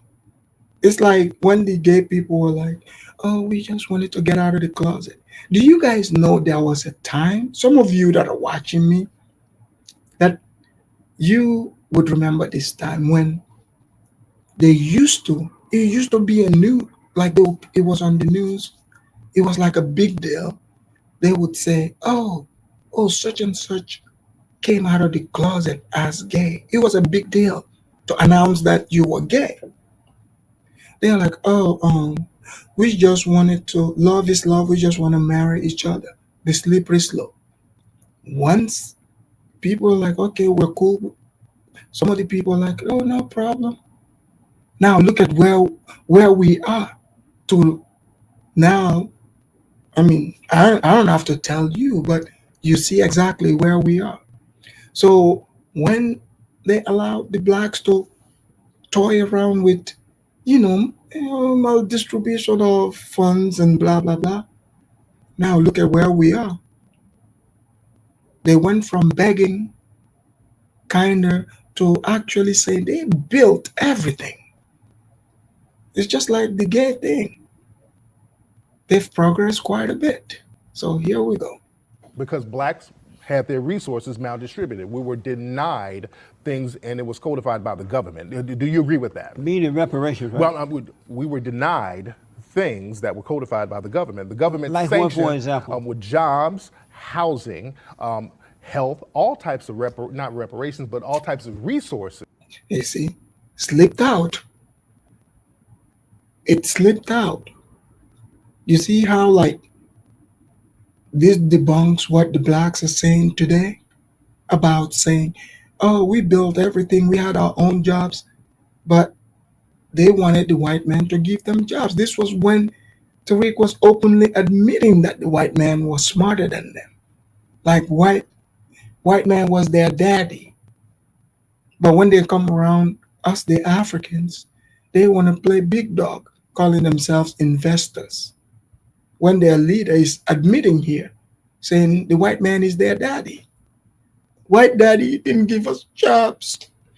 They didn't give us milk. So now, since the white man created it and decided who they want to work for them, now you gotta pay us because you see, we suffered. That's the argument he's making. You notice how he didn't say anything about slavery? So they kept progressing to where we are. This was the beginning stages. So here we go. That were given to the dominant society. The dominant society, meaning white supremacists, they've been giving reparations for the last 200 or 300 years. Amazing. So, right. And so you want reparations from white people, exactly. You want them to stop being white supremacists. Reparations from white people, or the resources that were generated from free African labor. If it wasn't for Did you guys hear this? Did you guys hear this? Free African labor. Now, do you guys see how everything is making sense? So the blacks, back then they were saying, so they cannot make no case for reparation without coming in as African. So now they're intimidated by our presence here. They are very angry. They're like, okay, we are just gonna shoot ourselves in the foot. Let's fight the Africans and say we are delineating from them because they believe they're gonna get checks, but they cannot get checks without claiming being African. The people that came at first, those were Africans. So this is why you notice Tariq is using the word African. And yeah, they sold those people. So there's no reparation. But I'm just saying. So this is why they started popularizing the idea of quote unquote delineation, because they talk about even the Caribbeans, but the Caribbeans came there as slaves too. But they still make it seem, oh yeah, we don't have the same history. No, you do. Because they truly believe they're gonna get a check. And they can't get this check by being Indians. They have to be African. You heard it from their leader. So here we go. free African labor, there would be no wealth in this country, Jesse. Do you agree or disagree with that? I disagree. Okay, 100% disagree. where FBA didn't build America. It is Africans. You heard this. Free African labor. Free African labor, not foundation of Black American labor. You heard this? So Africans built the wealth for America. It's not FBA. No wonder they've been showing their jealousy this whole time. Because the moment the Africans were working hard, the moment they started changing, becoming FBA, that's when they started, becoming lazy. But in their African phase, they were hard workers. So it was the Africans that built it. This is why Tariq is mentioning Africans. The Africans were not eating lobster. So here we go. Where did it come from? Where did the wealth of this country come from if it wasn't for free African labor? The hard work of the men and women, the good men and women of this country. So the free African labor weren't good men and women? Let me ask you this. So the free African labor, those were not good men. I want to ask you deflecting means you don't believe what you said, Jesse. I want to ask you another question. Okay. Deflecting means you don't believe what you just said, but I got you. I grew up under the Jim Crow laws. White supremacy. And while growing up, Black Americans, including my family members and others, did better for themselves then than they do today, and they were not complaining about white supremacy. Yes, they were, Jesse. You're telling a lie. Looking at me telling a lie. Yes, they were, Jesse. Jesse, they had a Montgomery. You grew up in not Montgomery. In my neighborhood. Jesse, they had the Montgomery bus boycott where you live, brother. I didn't live in Montgomery. You said you lived near Montgomery, right? Right. But they had a bus boycott, brother. Why was? You see, Tariq is arguing he doesn't want the truth to come out. How can he argue with this man's experience? Tariq wasn't even born. This guy was there. How can you argue with this man when he was right there? But okay. There was a bus boycott that led off the civil rights movement. That was to change the law, the white so that blacks would be treated under the law equally. But let me ask you so we agree. But it was about all that other mess. Right. But we agree. You actually agree with me. But go ahead, brother. Let me ask you. Go ahead, sir. I grew up under the Jim Crow law down in Alabama. Right.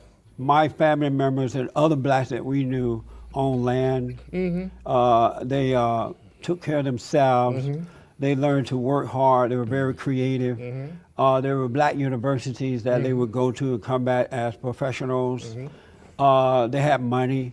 Matter of fact, I had one of my aunts, she and her husband got married, bought and by the way, land, those black universities were funded by whites, by the way. Bought buku land. But the black. So you hear this, Tariq is saying the Black colleges are built by white people. You're hearing this. So when he said they built everything, so he is saying here those colleges were built by white people. Universities were funded by whites. Is that a negative? HBCUs are funded by whites, according to Tariq, his own mouth.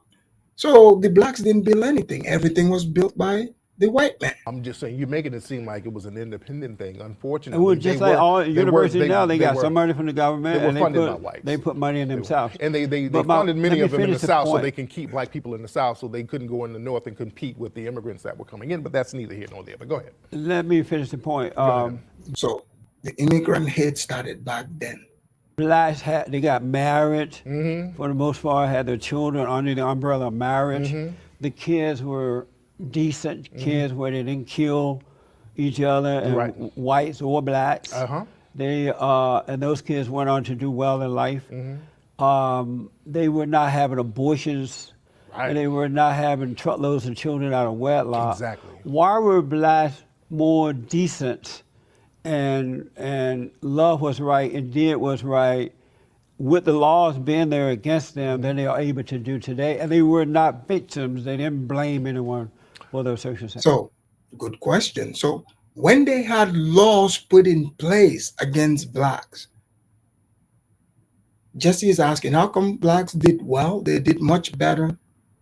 You know, they were respectable people. They had businesses. They owned lands.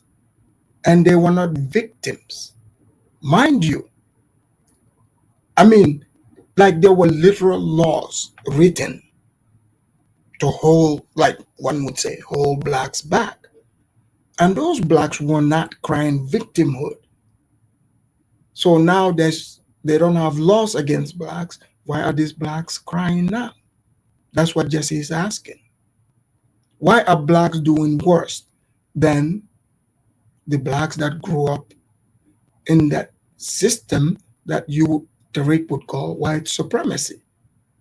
These were written laws, by the way, legally, like separate water fountains, you know, and I don't see anything wrong with that, hey, you know, but again, it just in a way like brings confusion in society.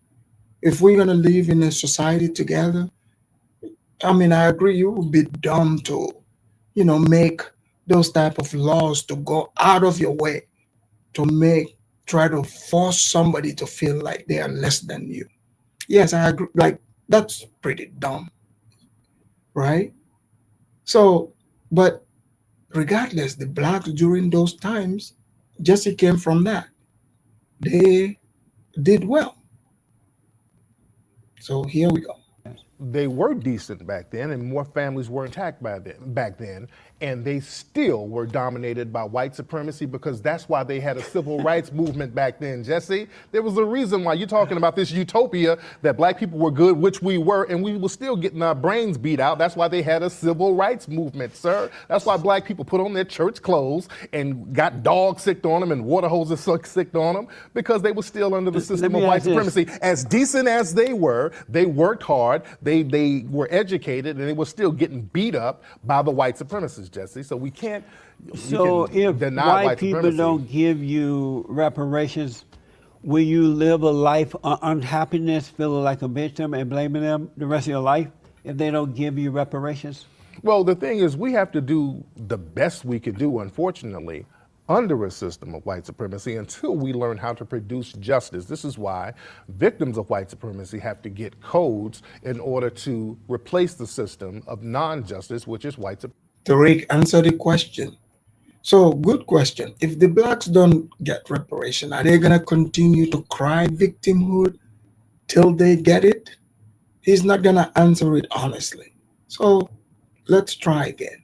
Supremacy with a system of justice. We just can't keep collaborating with white supremacy so a couple of us can get some butter biscuits and some crumbs off the table while everybody else is on their ass. Do you know who Booker T. Washington was? Absolutely. And you know that he was born enslaved, right? Yes, I do. And you know that in spite of that, he didn't have that hatred in his heart. and his family was sold, his brother died off, and all kind of stuff happened to the man. Yep. But he didn't hate, and as a result of not hating, he became a primary.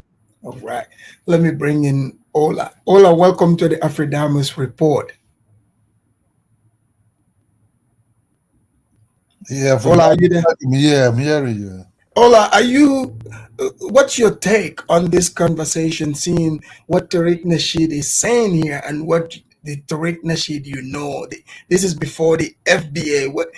Are you shocked to hear him say the Africans did not sell anybody? They are victims, and it was the Africans who built America. What's your take on hearing this?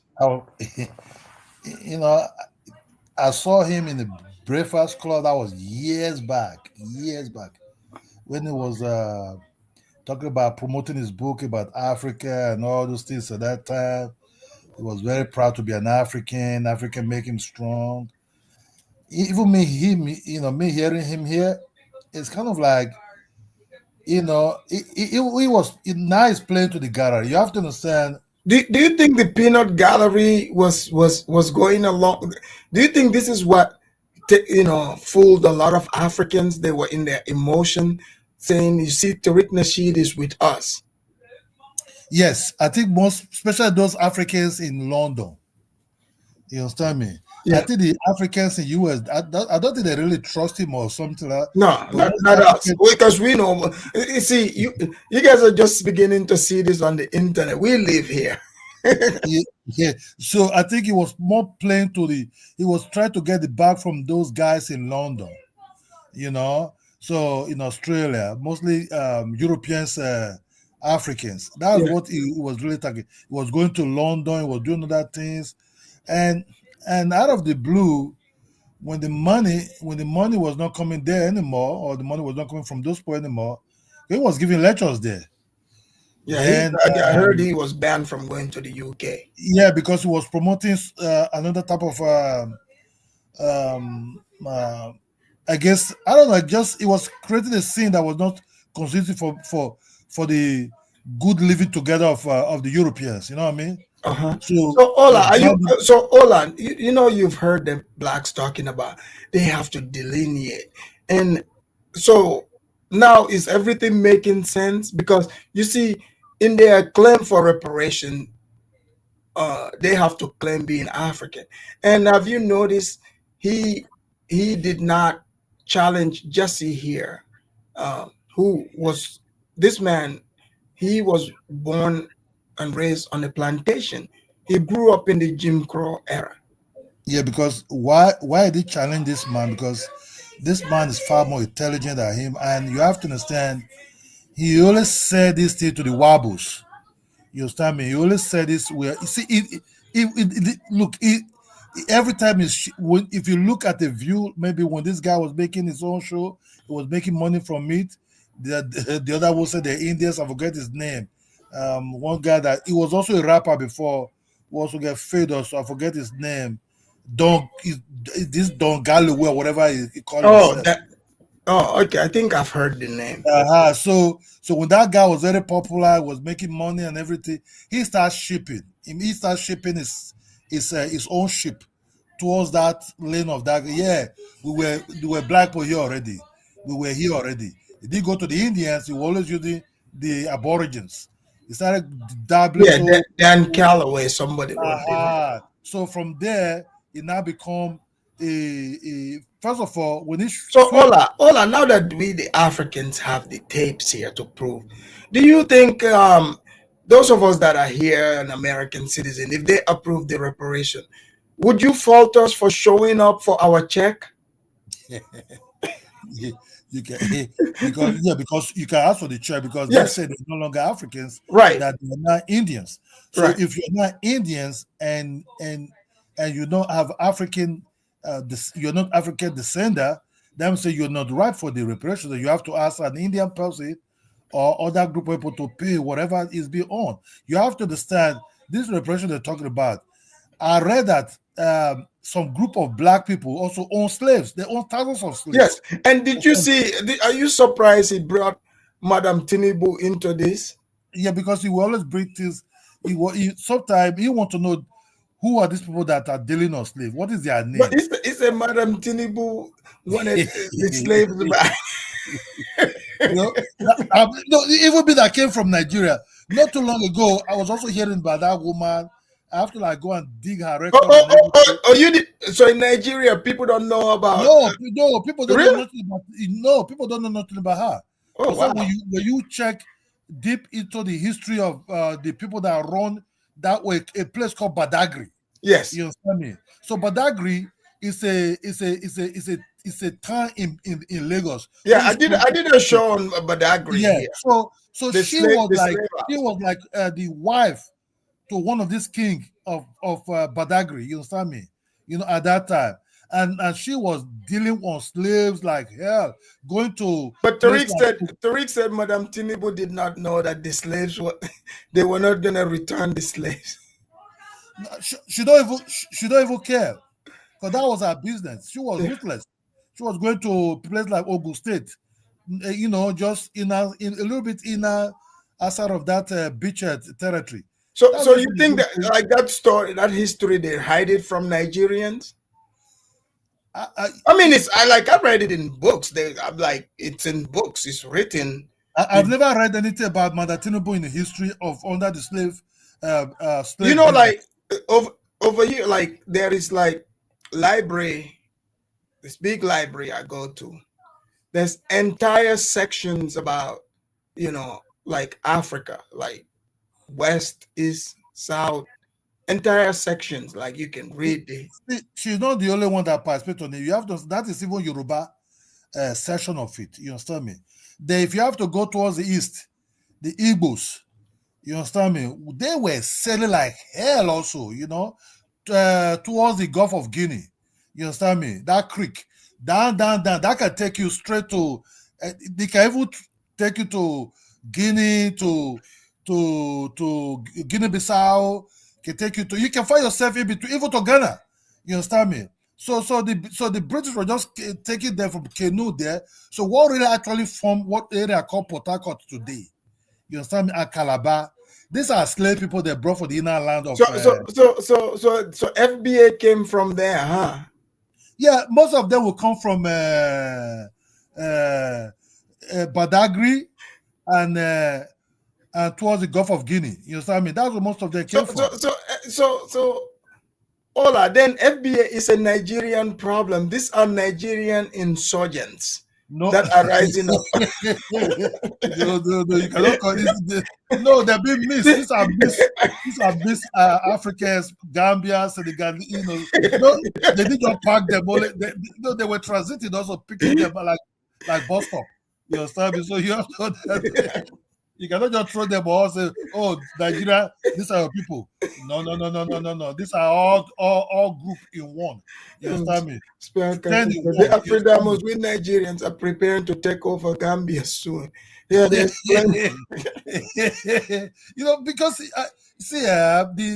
I think what the game they're playing. Okay, now they're not going to get that money, right? Okay, what's the hate all about? Tariq always knew there's Tariq was just want to catch his own payout, and he got it, 2.something million. And these people, this. Wait, I wanted to hear this part where he talks about white women. Wait. Free speech as that was beyond free speech. All right now. Killing? Are you saying killing somebody is free speech? They got the freedom to murder people. Let me just make the point. Do they have the freedom to murder people? Antifa showed up. That happened in Virginia. It wasn't just up and attacked the all up to that. But it let me didn't ask. lead up to that. What they were went they there for the and throw you up out of the game. See, let me just clear up for you about that riot and.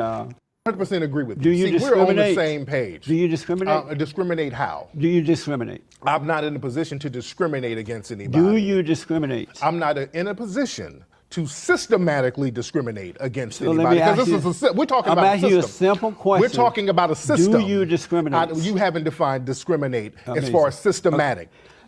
So how can I systematically discriminate? Let me ask again. Yes, you discriminate against Africans and white people. You see how he adds, system. The government is who sets up the system.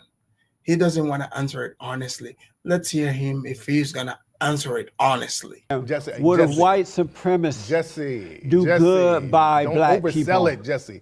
How can me discriminate against somebody systematically when I don't have a system to support me? Is that a yes or no about do you Jesse, discriminate? Jesse, how can I discriminate systematically when there's no system to?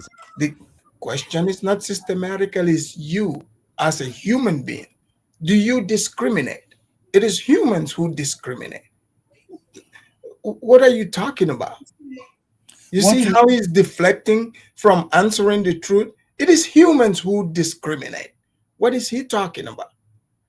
So Support me. Okay, I want to move All right, on. Corey, let's move on because Would a white supremacist do good by black people?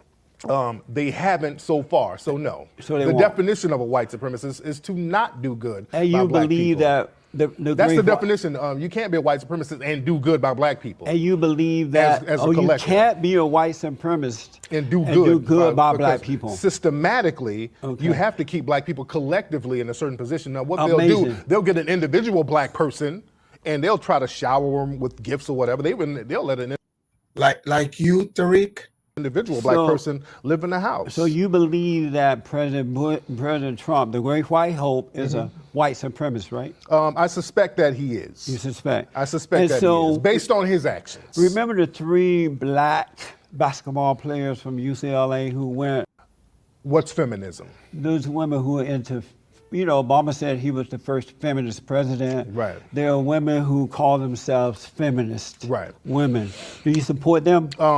It depends on what you mean by feminist, because when we look at Whatever the first, they mean, all do right. you support them? The early wave of feminism, no, because the thing is they weren't really practicing feminism. They were practicing another form of white supremacy, like the Elizabeth Stantons and the everything is white supremacy. Susan B. Anthony's. These women were noted white supremacists based on their anti-black views. So a lot of them use feminism to really strengthen systematic How white about supremacy. today's feminists? Well, the thing Do is, you support them? It's very cloudy. It's very cloudy because a lot of feminists, yes or no, do because you a lot of support feminists, feminists? because a lot of people who claim to be feminists, they don't really support black women like that. So I can't support that. If you are talking about being a feminist, but you're not looking out for black women who are being harmed, I don't really support the movement. If you're not going to do it for everybody, if it's not equitable, So is that a yes or no? that was what I said it is. Amazing. Right. Is your wife a feminist? We haven't defined what a feminist is. You keep saying Is she those any women who form believe in of a them. feminist? I don't know what your definition of a Whatever feminist your is. definition is of a feminist. Well, no, because is your wife a feminist? By my definition, the feminist movement is a movement to help white women Bader. strengthen systematic white supremacy, unfortunately. So whatever So form. my wife ain't that.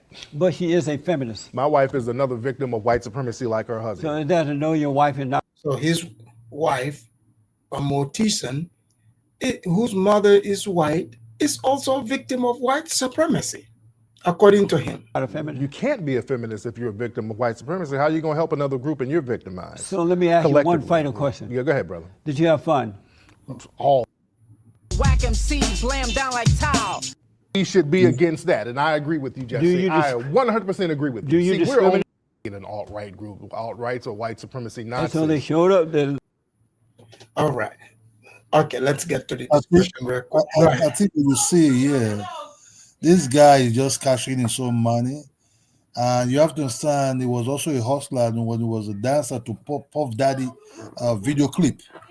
You understand? So he was also in that group also, where they were all white. At the baby oil party? No. This was like a video clip. He wanted to, I think he was one of the dancers. He was one of those that came out as a dancer. They are one of the side view also. He's a hustler. When pimping was very So popular. Ola, all the FBS that come and say, Ola, how dare you have a white wife? Are you surprised that Tariq Nasheed's mother-in-law is white? Because they all look, they want to be like their grandfather. The problem is that their great grandfather reject them. That's why they're lynching on us. You have to understand. They also have white blood also. So that white blood part of them that reject them, that's a very big problem.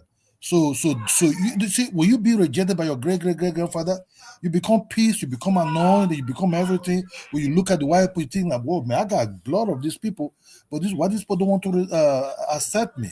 And that's what you're seeing now. All this kumbaya about Africa, we're Africans And and also, he everything. said they worship white supremacy, and white supremacy is smarter.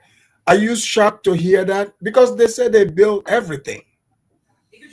Let me just tell you the truth is what you're seeing with Tariq Rashid and all the other ones is they want to be like the ones race that they always measure about. But the problem is that Jefferson, their great grandfather, and Abraham Lincoln, they actually, actually dealt with them. So when your great grandfather dealt with you, and enjoying sitting down on the beautiful comfortable coochie, and drink orange juice and sip and some vineyard wine and all these things, eating some kind of like toast bread with salami, rather you eating soul food that is already been thrown out by the Scottish and the Irish slaves. What they were eating, that was what you eating. You get pissed. So they just get the piss. Why the Irish are not They so over pissed? there eating collard greens. They eating collect green in the bathroom, Yeah, according to that woman, Camilla. So they get it pissed. That piece. That's what when they look at us because we're closer to them. They put that down. No, oh, you niggas, man. Even though for the Jamaicans that came all the way from the Caribbeans and the Haitian people, we would have remained white now. The niggas came. You have to understand. They also have Caribbean blood, but they all denying it. So the only one they want to accept. That's when they start forming other race. We're already here. We are copper color. We are this. No, no. You are just a person who just mixed with white and black. You understand me? White deep inside you long time. The Jamaicans and the Asians come with the black color. Don't get pissed at them. Celebrate both and enjoy them. That's just all. exactly. Okay, let's bring in Kato. Go ahead, Kato. Kato, what do you want to add? All right. So this just prove one thing about Tariq Nasheed and those that follow him. I, I always look at Tariq Nasheed as a fool, to be honest. Yeah, Tariq Nasheed. I don't really. There are some people that in this world that sometimes you try to understand what is actually their problem. Yes, what is it they want? Because I've been trying to know what Tariq Nasheed really want, and I just come to one conclusion that he's not really a wise man. Yeah, because and worst of all, those that follow him, there are some renowned people I know. There are some YouTubers I know, some black American YouTubers I know that even talk for Tariq Nasheed. And I'm like, what? These guys are actually Tariq Nasheed followers? You mean it for real? Yes. This is actually embarrassing, and I think we should deal with the wise and let and those that want to be fools, let them be fools. And I always, I'd like to summarize things like this because it already implies, right? Because we need to move on and move on to the future and start being hanging on to certain group of people who just don't want to, who are confused about their identity when the truth is just before them. And like what the man just said, Ola, he said that they are mixed with white, African, and sometimes Native American, but they want to be anything but African. And most of them in North America, it is in the southern hemisphere that the white people really mix with African. In North America, the British people are very proud people. The British people had it and bombed like they slept with African women for don't get me wrong, right? But not like the South American men because the South American whites, most of them were Southern Europeans, and Southern Europeans were not as proud as the British. So most of these black Americans you see, most of them they are lineage. There are a lot of them lineage that are still in Africa here. Most of them lineage are in Africa here. But most of them they are keep being to themselves. They want to be fools. So since they want to be fools, let them be fools. And Exactly. let us link up, yeah, let us link up with the wise. Thank you. Let's bring in Wasame. Wasame, welcome to the Afridamos Report. Hey, Afrodamus. Another topic about the Blatts. Right, that's right. Are you surprised to see that the leader of the blacks was once a Pan Africanist, and he does look Pan Africanist. He looks like he was eating at the Pan African restaurants. His body showed it. So when he fell off with Omar, he started eating at the white supremacist restaurant. Um, are you surprised to hear him say the whites are superior to them and the blacks are not that smart? I mean, listen, I'm not gonna insult the whole group of people. But no, it's not an insult. He is a leader. No, no, listen. I mean, he's an online leader. He's not been elected to anything, and I understand he has a Look, lot of following. Listen. He does have a lot of following, and a lot of people chirp and repeat some of his comments, which are seen as, anti-African or anti-immigrant. But to he doesn't have any substance. He goes where the wind blows. He's a merchant of, people's emotions. So at this time, when he went to that Jesse Lee Peters show, who also is another merchant. I don't think Jesse Lee Peters knows what he's saying. I mean, I couldn't listen. If somebody told me his IQ was 21, I would believe it. You know what I mean? Like, uh, but he is sensible when it comes to. he knows black history. He knows his No, no, own no. He's history. sensible when it comes to. No, no. Listen. When it comes to being a He conservative, uses which it's I just am. common sense. I don't know if he's a hustler, but I know for a fact. No, no, Like no. Listen, Afrodamus. No, listen. When it comes to being a conservative, which I am, he's sensible. He's sensible in that he knows the only way forward is not talking about the scrapes you had yesterday. You have to keep pushing. That's why when we had the other live, I was telling people that the only way moving forward is to actually make something of yourself. It's not to look back and say, "Look what you did to me." And by the way, no, eh, Jesse when it is comes, real. I've met Jesse in person. Like really. yeah, I've met Jesse in person. I've spent hours around Jesse. Yeah, yeah. No, no, but some of the stuff that he has about what did your father you're of your mother's nature, you're your father's nature. He goes into a lot of what is it? Psychological babble that I don't think he understands fully when it comes to the Freudian makeup of a person, the theory about you being pulled one way or another by your each one of your parents that in terms of influence. And what he's saying is correct when he says forgiveness, moving forward. Forgiveness doesn't mean forgiving what happened. It means so it doesn't chain you to the past. Basically, you're constantly asking for reparations. It's not gonna happen because the time for reparation already happened, already came and went. Because you have to understand the people that are going to inherit that now are going to be so many years removed from the people that originally suffered this problem. When you look at the Japanese in their internment camp, they had their reparations right away. When you look at the Jews, they had their reparations right away. Most people who get their reparations get it within 40 years limit. Are you surprised to see Tariq could not even stand on the ground to say reparation? He at this time.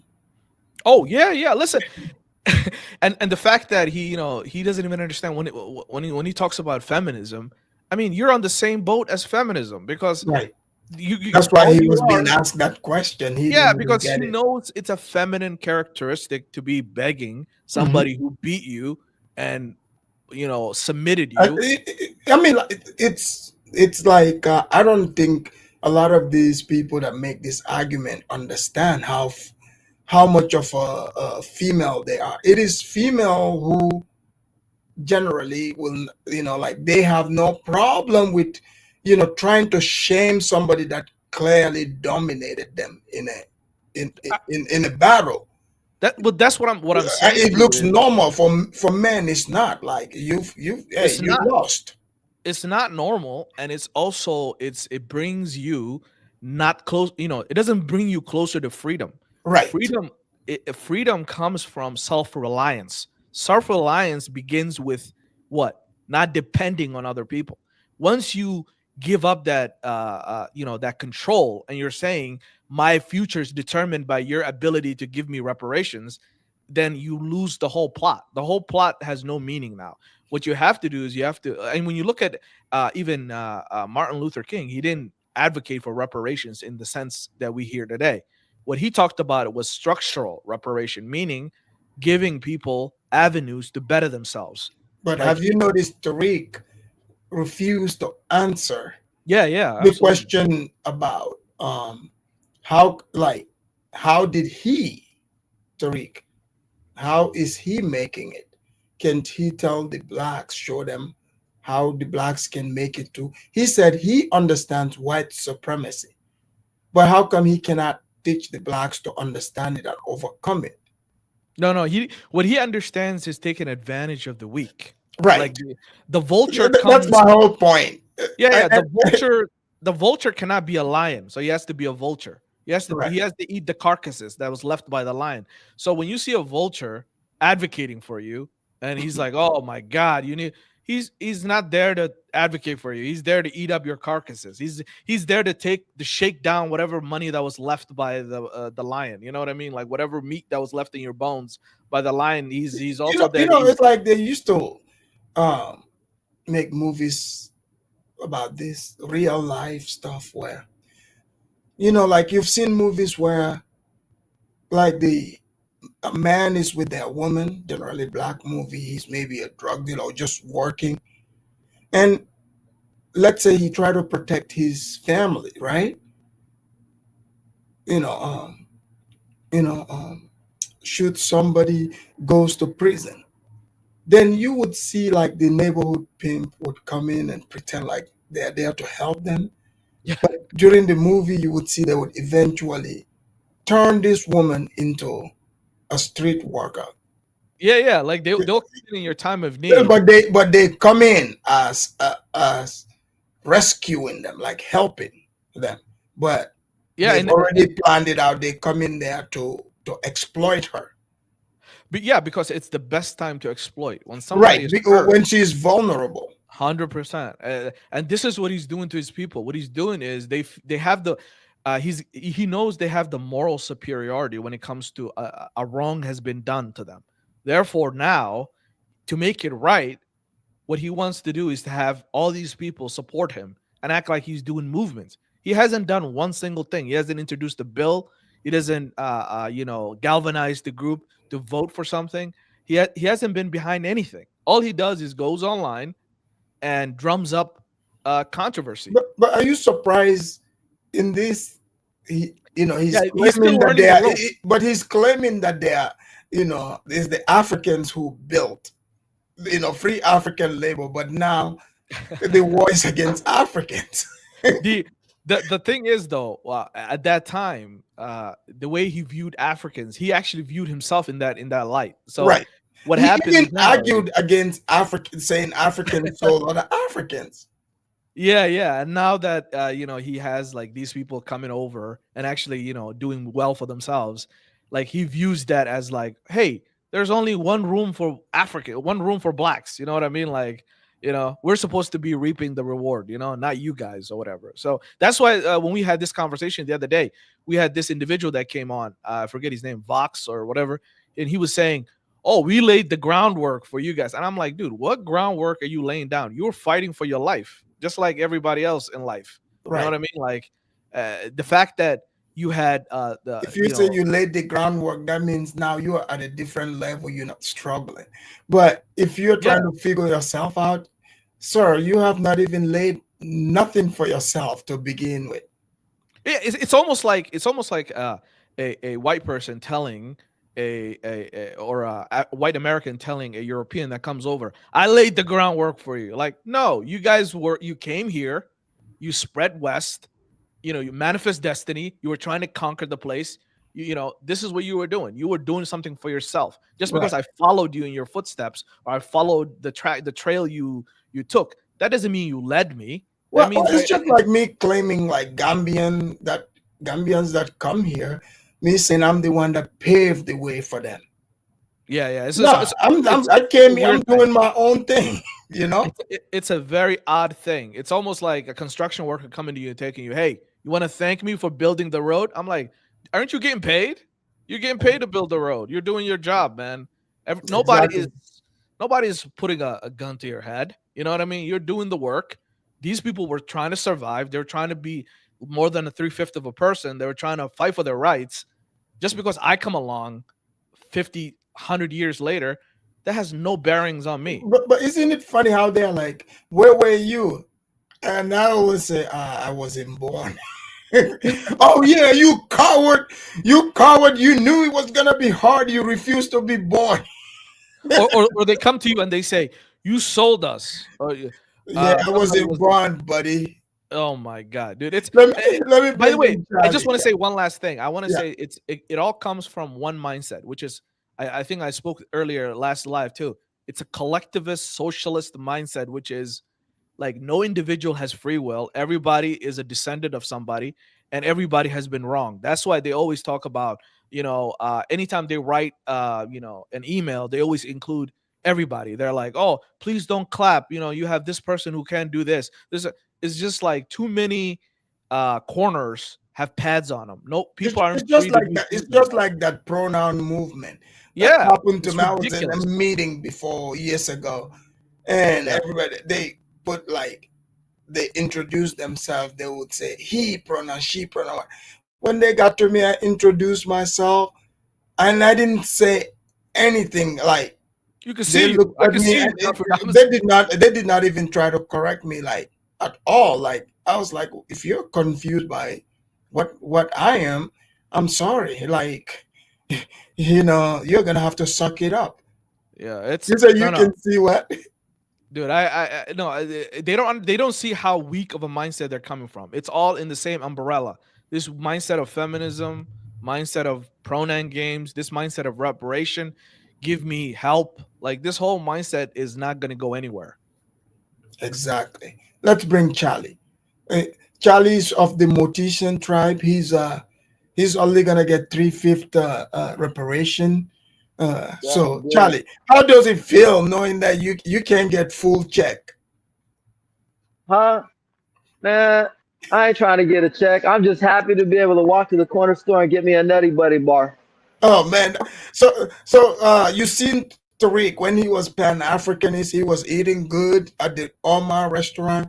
What happened, man? Like now all of a sudden, man, they are not Africans. It was but before we got the tape now, he is admitting that it was the Africans that did the work.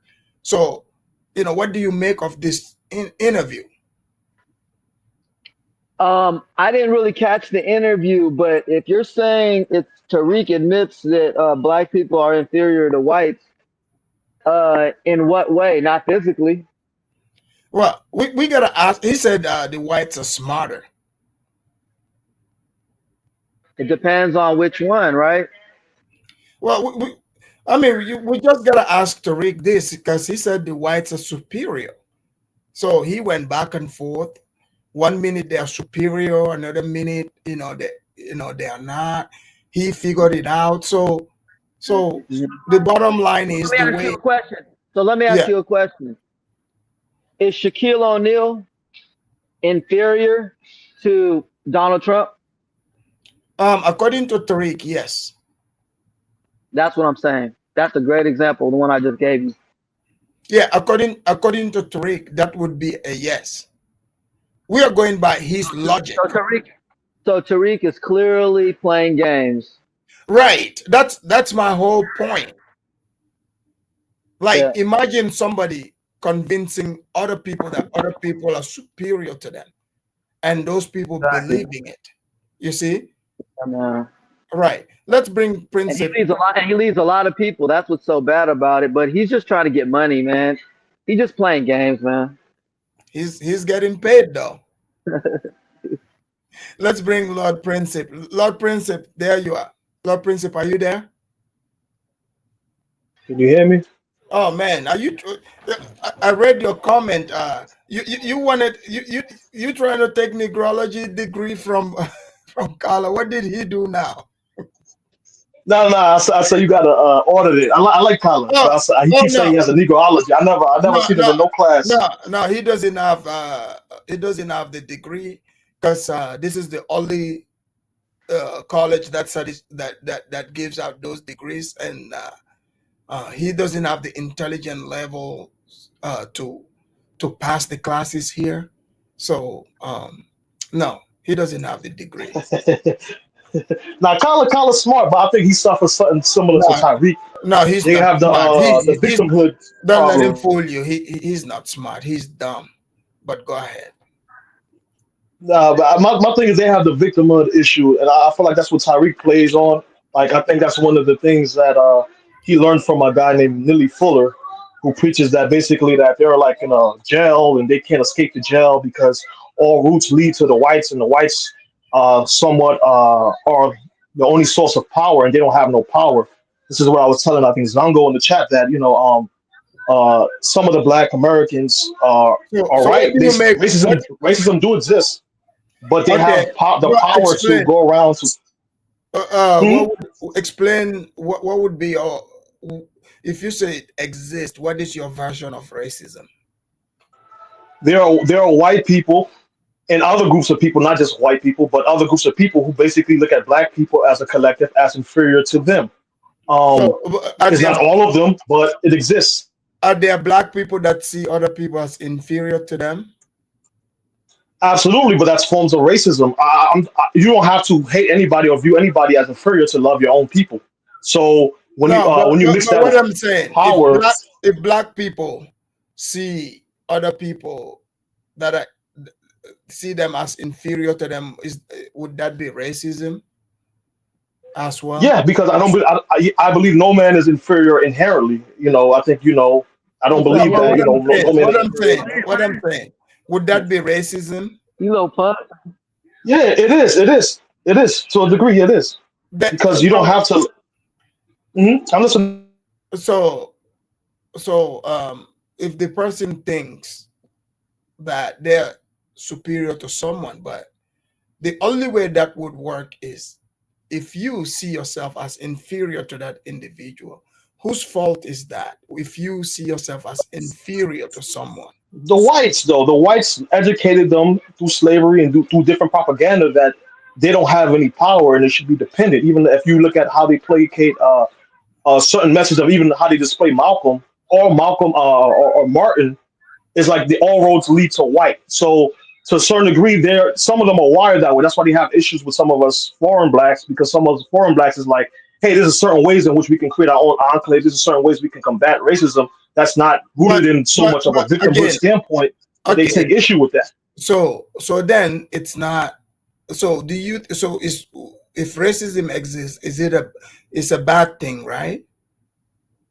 Yeah, yeah, but it's an So obstacle that exists. You can't ignore it or act like it doesn't.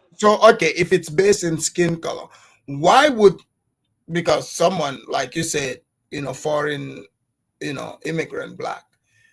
Do you think if it's like since it's based in skin color, how why would they deceive themselves? Because they won't be able to escape it. Why would somebody deceive themselves to say something that is existing and is affecting them? Why would they say it doesn't exist? Is it possible No, it's in people's minds? no, it's possible that it exists, but it's not as powerful as they try to make it to be. And there's ways in which you can try to create your own enclave and own world. That way, you're not dependent on people who don't like you as much. That's what some of the Latinos do. You never met a Latino that don't speak a lick of English, but he survives well in America. Why? Because they create their own enclave. That way, they're not dependent on So the white supremacists for anything so or so for okay, most things. so blacks, so would it is it racist if black, like groups of black people build their own company and they prefer hiring their own kind? No, that's not racist at all. That's not Oh, racist. okay. So if whites do the same, it's not racist, right?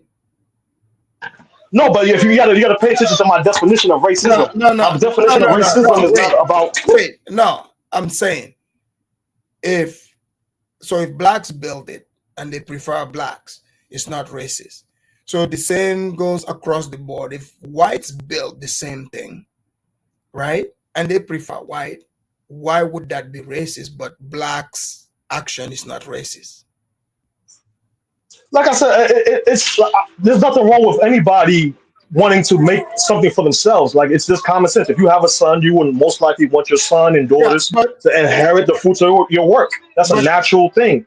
but Racism is Tariq, rooted in an inherent source of inferior. You think somebody else is but inferior through just being not white or not black or not Indian or not Chinese. but You know?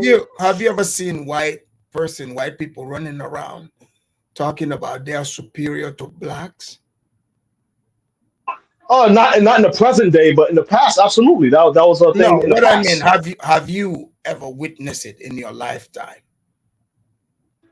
Yes, there's something called books, there's something called videos. You can see that clearly 30, 40, 50 years ago, white people had a different tone and the manner in which they spoke than Yeah, they speak today. but what I mean, everybody, generations change. What I'm saying is, because I have not seen that. I've seen where people prefer, being around their own group. That's not racism.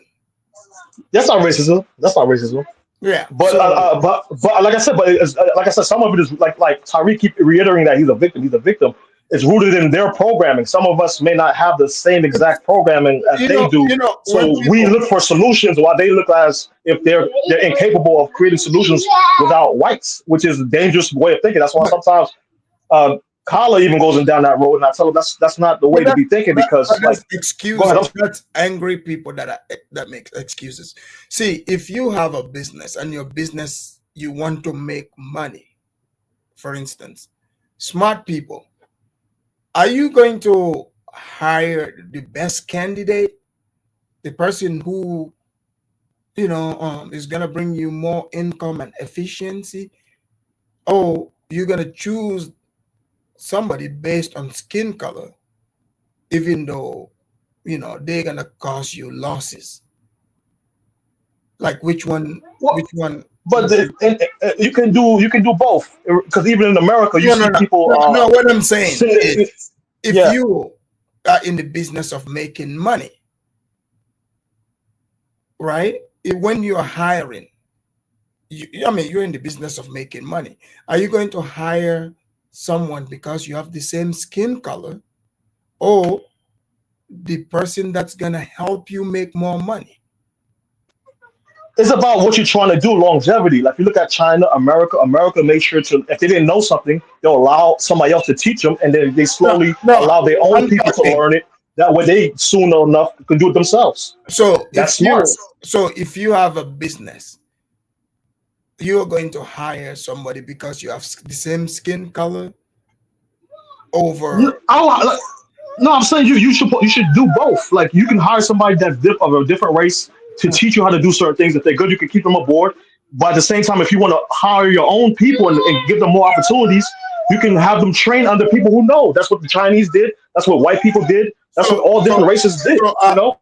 are all black people the same? We're not the same, but we are of different tribes. But at the same time, people can organize and coordinate and create a better world for the collective. Because when they So discriminate against black, they discriminate. They don't care about your tribe.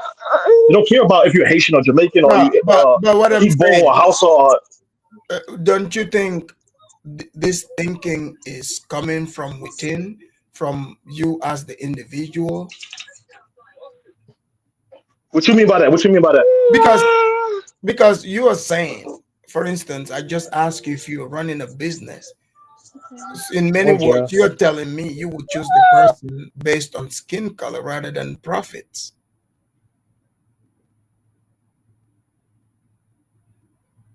All right, let's bring in Shanad. Go ahead, Shanad. Peace up for Damas. We can hear you. Shanad, are you there? Yeah. Give me a second. Give me a second. We ain't got a second for you. Let's continue. Anyways, that Yeah, but Let hold on. me Can I say something? hold on. yeah, Let me Because you, Afrodamus. So yeah. there's a distinction that they keep making, right? The distinction is when it comes to racism. they're saying somebody cannot be racist even though they're practicing discrimination. So what I'm trying to figure out is, are they talking about systemic racism where it is institutionalized, or are they talking about individual? Because if you say individuals cannot be racist or discriminatory toward each other, then I don't even know where to start, because that is by definition human nature. All right, Mike, Yeah, check, but Mike, check. you gotta hold on. Does he understand that every day we discriminate against people every day? That's like almost a natural thing, from good to bad, to the rich to the bummy, to the individual who can help you in your dating choice. You're discriminating against certain people that you don't like. You understand that that's the reality, right? No, but you're claiming certain things, right? You're claiming that black people cannot be racist because he gave you certain Hold on. Who said that? I never said that. I said black people can be racist, but it's not based on simply just you wanting to be amongst yourself. I'm saying that racism is based on an inherent or understanding that somebody's inherently inferior. No, no, And no. if I He say, gave you oh, you hold know, on. He But gave you bro, a yeah, I'm sorry. scenario. He gave you a scenario where both scenarios were racist, and you said one wasn't and one was. So I'm trying to figure out What where do you scenario was fall that? What into it. scenario was that? Repeat the scenario. It was the scenario where he said, "Would you hire somebody?" Or no, it was the scenario where he said, "If black people were hiring only black people and white people were hiring only white people," you said the white people only hiring white people was racist, and the black people hiring only black people was not. This is what I heard from my end. Did you hear this, Aphrodamus, or am I tripping? Right. Yeah, he did say that. So how are you squaring that circle? I'm trying to understand. Are I, you saying I said there's nothing wrong with that. I said the problem is rooted in the victim of that. I even gave an example of a child. If I have 5 kids, my 5 kids is who I want to inherit my wealth, my riches, and whatever I built. what about That's the white the people? so They want common to do that too, sense. though. The No, white people. exactly. That's what I'm saying. It's not inherently racist to do that. The problem is they taught black people victimhood. They taught them that they should be dependent and should integrate. So now they don't want to have their own. So they're looking to master Who to taught them validate that? them. Whose The fault is whites, that? man. The whites. Oh, Come on now. whites are a lot smarter than blacks, and whatever they tell them they do. No, but they utilize certain key people to shift the thought pattern. Even if you look at So Tariq so they, Nasheed, so, he's preaching a victimhood message to them. so blacks are not smart enough then, according to that logic. They're smart. Again, everybody doesn't follow Tariq But Nasheed, but you can see if that you're they're using him. but how can you be, how can somebody else influence how you see yourself if you're smart? Well, you see that with people that are smart, and now today they're telling you there's 25 genders. It's not that they're not smart. They utilize people You to think influence them. wait, you think someone who believes there are 25 genders are smart? There's people with 85 degrees that's saying that same exact concept. I'm not going to say they're not smart, but they're manipulated to believe in the illusion. Wait. So having a degree and being smart, do you think one and the same? It's not, because logic and reasoning and all this type of things and morals play a part in intelligence, but you can't say that they're stupid neither. These people have enough of a mind to pass a lot of tests that people can't pass. If somebody believes that there are 25 genders and they have 10 degrees, you would you consider them to be smart? Again, I would not on that particular topic, but overall they are smart. Again, anybody can be swayed to think a certain way. But if someone who doesn't know basic biology, like if you go to your doctor, right, and your doctor doesn't know the basic biology, the difference of gender, would you trust that doctor? No, like I said, I believe that there's two genders, So then having a degree really, these days really doesn't mean much. It doesn't mean you're smart. I agree, but at the same time, it shows you that even a semi-thinking person can be swayed to thinking lies that they probably wouldn't even believe 20, 30 years ago. Listen, Anybody can be. Lloyd, I'm sorry. Lord, Lord Principal. Yeah, so that individual is indeed either not smart or doesn't have the conviction to stand on their beliefs. So there's two kinds of people. You can have somebody who knows the truth but is willing to lie in order to keep their position or keep whatever they're getting, keep getting it and not rock the boat or and be fired or ridiculed or ostracized. But that individual is stupid and unaware of how they came on this earth, because you came on this earth through your mom. Everybody who's ever came on this earth came through a woman. So there is no, I need to know biology. I need to have a degree. You don't have to have a degree, man. Little kids know this. They know there's a little boy there. There's a little girl there. You don't need degree. What you need, what's happening to you is you've been brainwashed to think that this is a kind thing to do to other people, to lie to their faces in order for you to learn social and that's evil, actually. Yeah, it's evil. Anyone that encourages you to be a victim actually hates you, like, and a liar. Yeah, because like of your it's literally evil. Yeah, but that's my point exactly. Because Tariq Nasheed, he finds a way to utilize the system and to depend less on the system, and even utilizing his people to fund whatever he's trying to do. He can do the same for his people, teach them how to do the same thing, but he's not. He's preaching victimhood. You see what I'm saying? He's preaching that the African Yeah, is the problem, the but whites is the problem. what is it about those people that they are easily swayed to accept being victims? Well, for me personally, I'm a diaspora. I'm not an African from Africa. I'm a No, but Haitian you're a man, human being. Haitian American.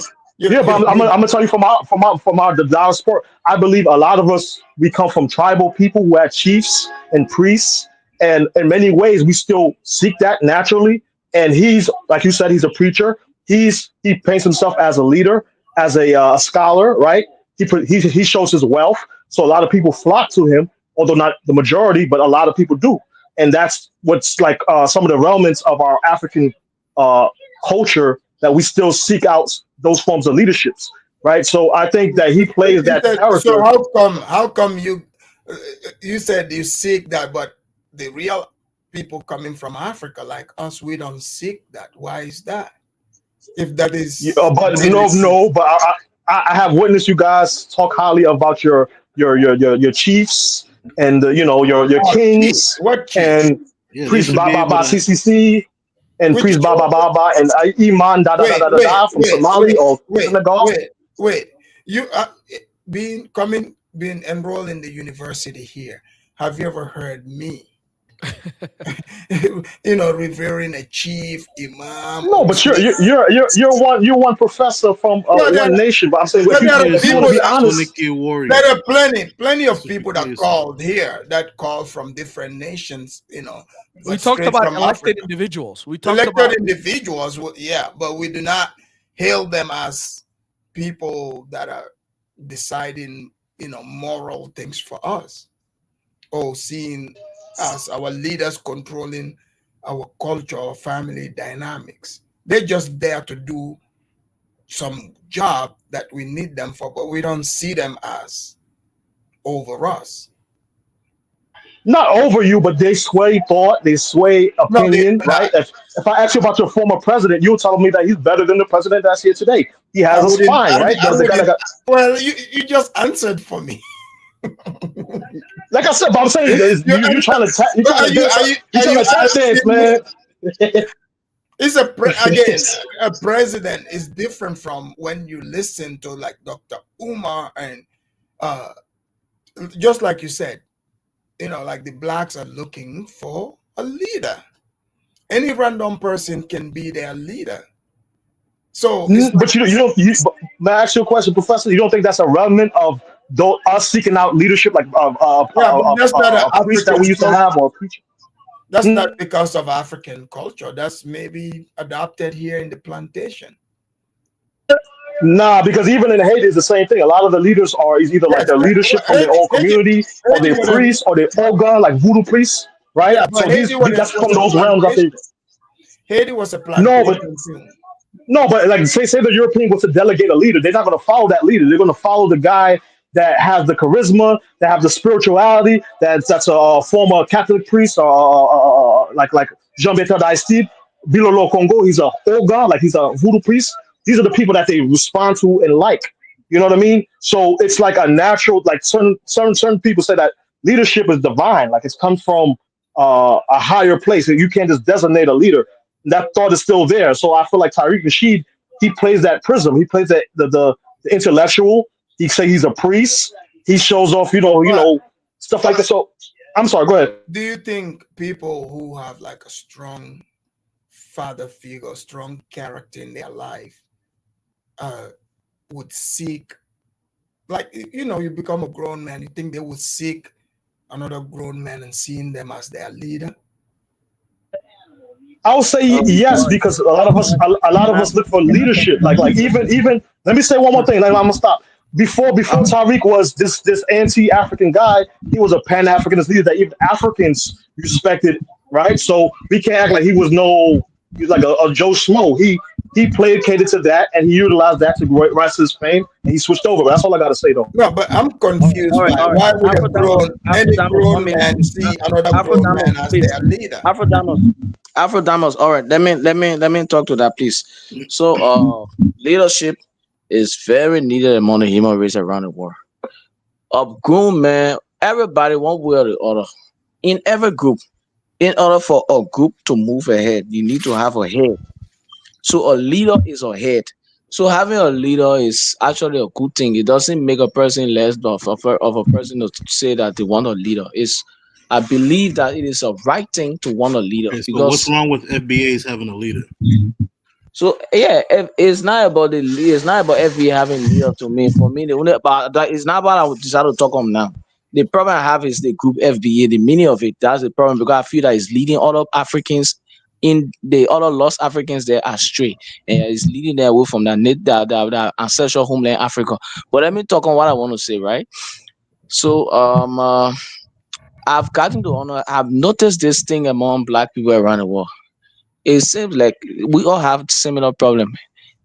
Everywhere you go, you see a lot of black people all complaining from the same thing: leadership problem. When you come to Africa, I guarantee you, every African country you go to, you ask, what is the major problem that is doing you in this country? I don't know whether there's any any black African country. Maybe I may be wrong. Correct me, right? Every black African country, number one major problem is leadership. It's not true. And It's I've not every noticed country. then I'm done. When I'm done, please correct me. So everywhere I see black people, they have always been complaining about leadership problem, leadership problem, leadership problem. And it is a good thing to want to have a good leader. The only problem I see with black people around the world is the lack of knowledge when it comes to choosing a leader. So sometimes those things lead us astray. There are times that I've seen good leaders among other black people, You for want to know the example. problem, bro? All Is tribalism. right. So Tribalism. like in my country, Liberia, there were times that we had good leaders, and there are times that people made some decisions that were not wise right now, that make us to have that make us to have Hold some on, leaders guys. that are not Hold on, in guys. other Daniel just places. rambles, bro. No Hold on, guys. disrespect. I'm I not don't want us disrespecting. to. I don't want us to veer into new topic here, but hold on. But that, Shinan, but shortly I come in before and to conclude. But Tariq Nasheed it is a shameful thing for anybody to be a follower of Tariq Nasheed, because Tariq Nasheed is a fool. So if anybody follows Tariq Nasheed, that person is a fool. But yo, Let's you know he built hold his on movement just from to get to the point. the ADOS movement. He built it off from that, from Yvette Carnell. So No, okay. hold on. Just to get to what It Clay was doesn't matter. I hold do on, think. wait, Hold on, Clay. can I just get the mic real quick? Just Okay. real quick. On mute, guys. Mute if you're not Just real talking. quick, real quick. So that I don't have a problem with FBAs or Black Americans forming their own identity or their own group. You know, there's nothing wrong with that. You know, They've always been their own group. even And it's not about whether they should. Like, I think people are just creating their own Afrodamus, what do argument. you what do you That's call not what your it's about. you This call is yourself Soniki, right? Is that how you pronounce it? Look, this is not right? about, it's not You have about, your own. You hold have on. Why do you always got to be contentious? It's not about whether, like, blacks have always been their own group. Everyone knows this. Maybe they're the ones who don't know it. The conversation is about Tariq, admitting that they are inferior to the whites. And no such thing as racism. That's what this is about. No one is arguing whether the blacks are their own group or not.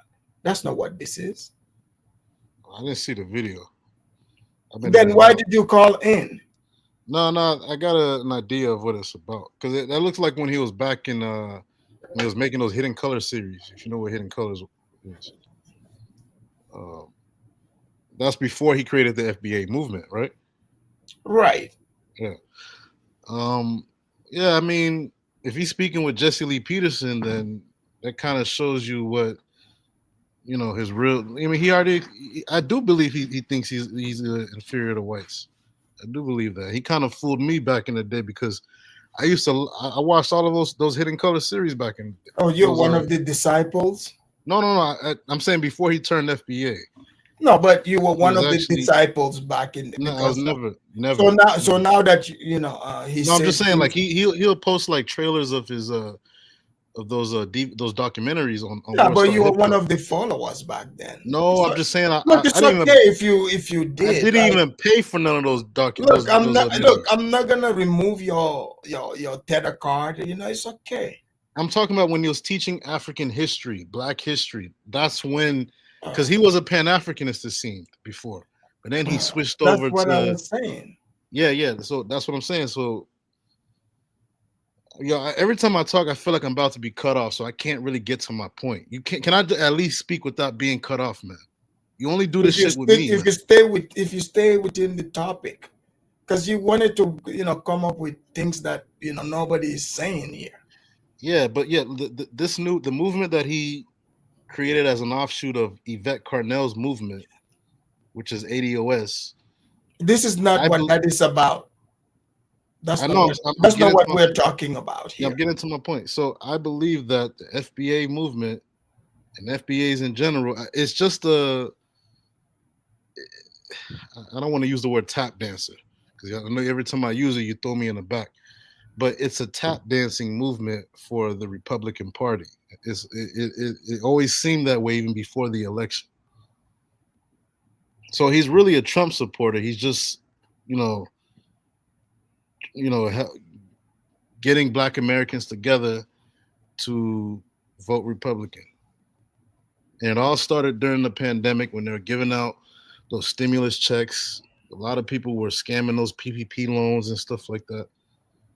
And, I think that's where most of the ADOS and the FBA stuff started. But I don't see a problem with that. I do, Black Americans should have their own identity. All They right, are. let's bring it. Hold on, can I? I'm sorry. Go ahead, man. I'm sorry. Go ahead, Mike. Can I ask him a question? Go ahead. He's not even within the topic. Go ahead. Go ahead. You talking to me or Mike? Nobody You have a said you were problem with gonna Black American identity. No, nobody have a problem with that. We are just here Yeah. talking It about. seems, bro. It seems like that. I mean, you have your Kato. What ethnic group are you a part of? I'm a Liberian. Man, No, I'm this saying is your not the ethnic group, topic. You not your keep national. But changing hold it. on, but this guy's falling to like he's falling to Tariq Nasheed manipulation. The average African, Caribbean, whatever, in their own country never look down on African Americans.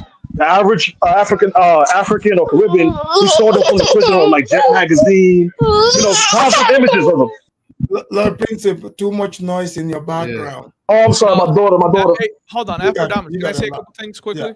Like, okay, so Glay was talking about the whole leadership thing. Everybody should have listen, nobody's arguing about leadership. I mean, this is like a runaway conversation with yourself. Like, nobody talked. Afrodamus knows nations and peoples need leaders, elected leaders, wise leaders, people that actually have something to say. What he's trying to show you is this individual has been flip-flopping, going back and forth, talking about how blacks were inferior. Now he's saying they're gods. Like, this is the kind of game that this guy is playing. He's Thank a you. charlatan. He's a charlatan. and he's trying to extract money out of people's insecurities and whatever the mood is for that moment. If the moment is that they're hurting, they're gonna say, "Oh, this is how they hurt you. This is how they get you."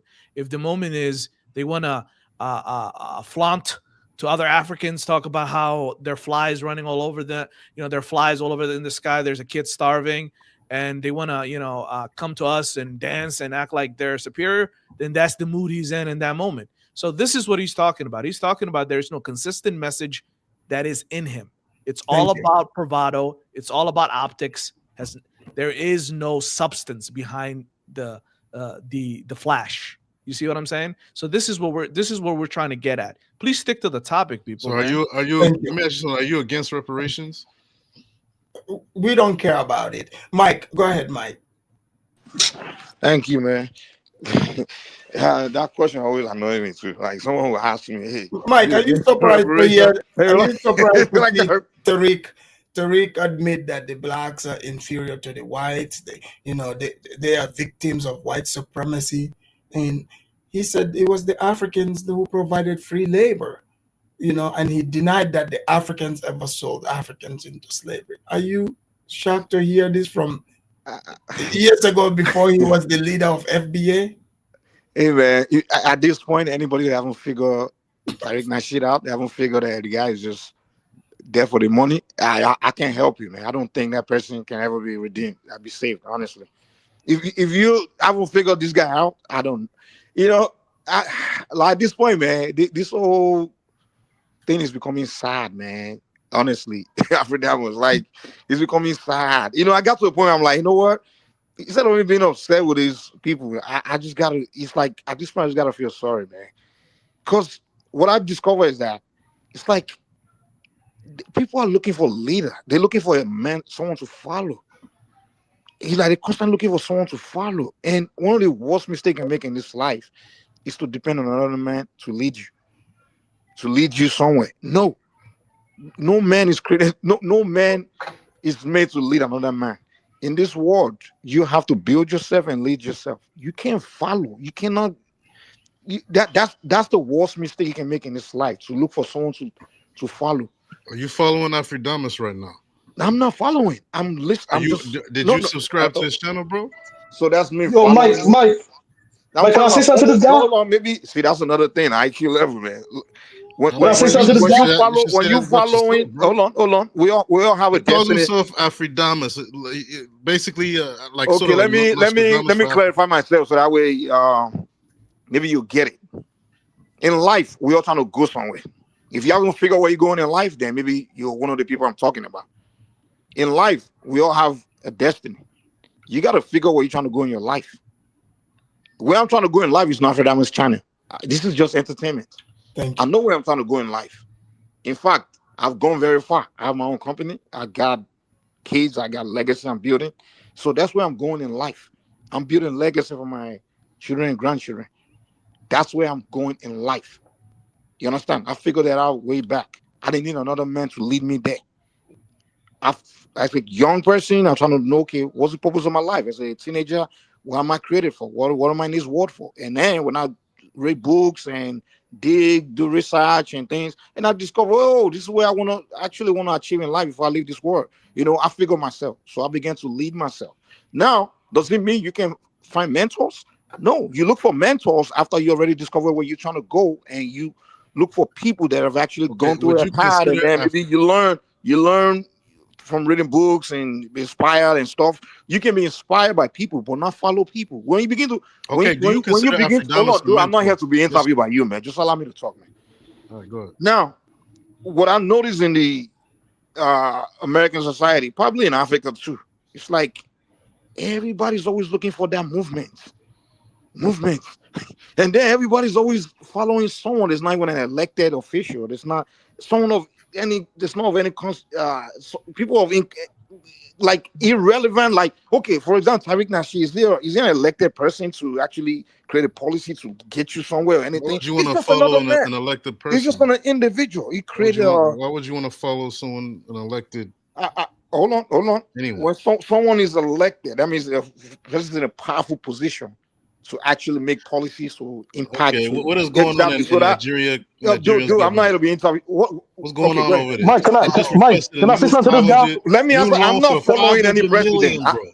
To Mike, go can I over say something to this guy? so they can This fill guy the talking line like of this. pocket. Hold on. Come on, bro. King Shamid or whatever. You're talking this way because you're not African American. So Tyree No, Nasheed he's is talking this way misleading. because he He's himself is misleading. still No, in what that. up, bro? He's still in that state You of don't mind know where what No, he's I but am. looking hold for on, a Mike. leader. You He's don't know what following I am. somebody. No, Mike. You don't know He what I am. Tariq My Nasheed is brother. misleading his people. He's wasting their time. He's wasting their energy. He's wasting their resources. This guy is Yo, but not one of them. how? So he feels like How? No, it doesn't I matter. think he's This asking you those matters. This questions guy is because he messing up himself people's he's life still a and follower. wasting people's That's what time the from problem is. building. Listen, man, Tariq Nasheed is wasting people's time from building. there are two categories of men in this life: a man as a follower and a man as a leader. All You right, should be listen. leading your family. You should, if you're a grown Listen. man, you shouldn't be. The reason why I don't have a If problem. you're a grown man, you should already be a leader. You The should have a reason why I family, don't have a leading problem your with it. family, leading Thank your you, Listen, kids. bro. Listen, just real quick. Thank Just you, real quick. guys. Hold on, thank you, guys. I went over the hour. I'll see you guys on the next one. Thank you all for. Yo, send him a cash app. And I yields to the Afridamers. Pay attention to the Afridamers. The Jews and Inca warrior. Naturalist his intelligence. As a true professor. Solution to brainwash diseases. Sit back, relax, and hear the wisdom. Afridamas will heal your minds. Sit back, reflect, you'll find no objection. Afridamas will clear your doubts here. Always log on to the Afridamas. Lend thy ears to the Afridamas is the truth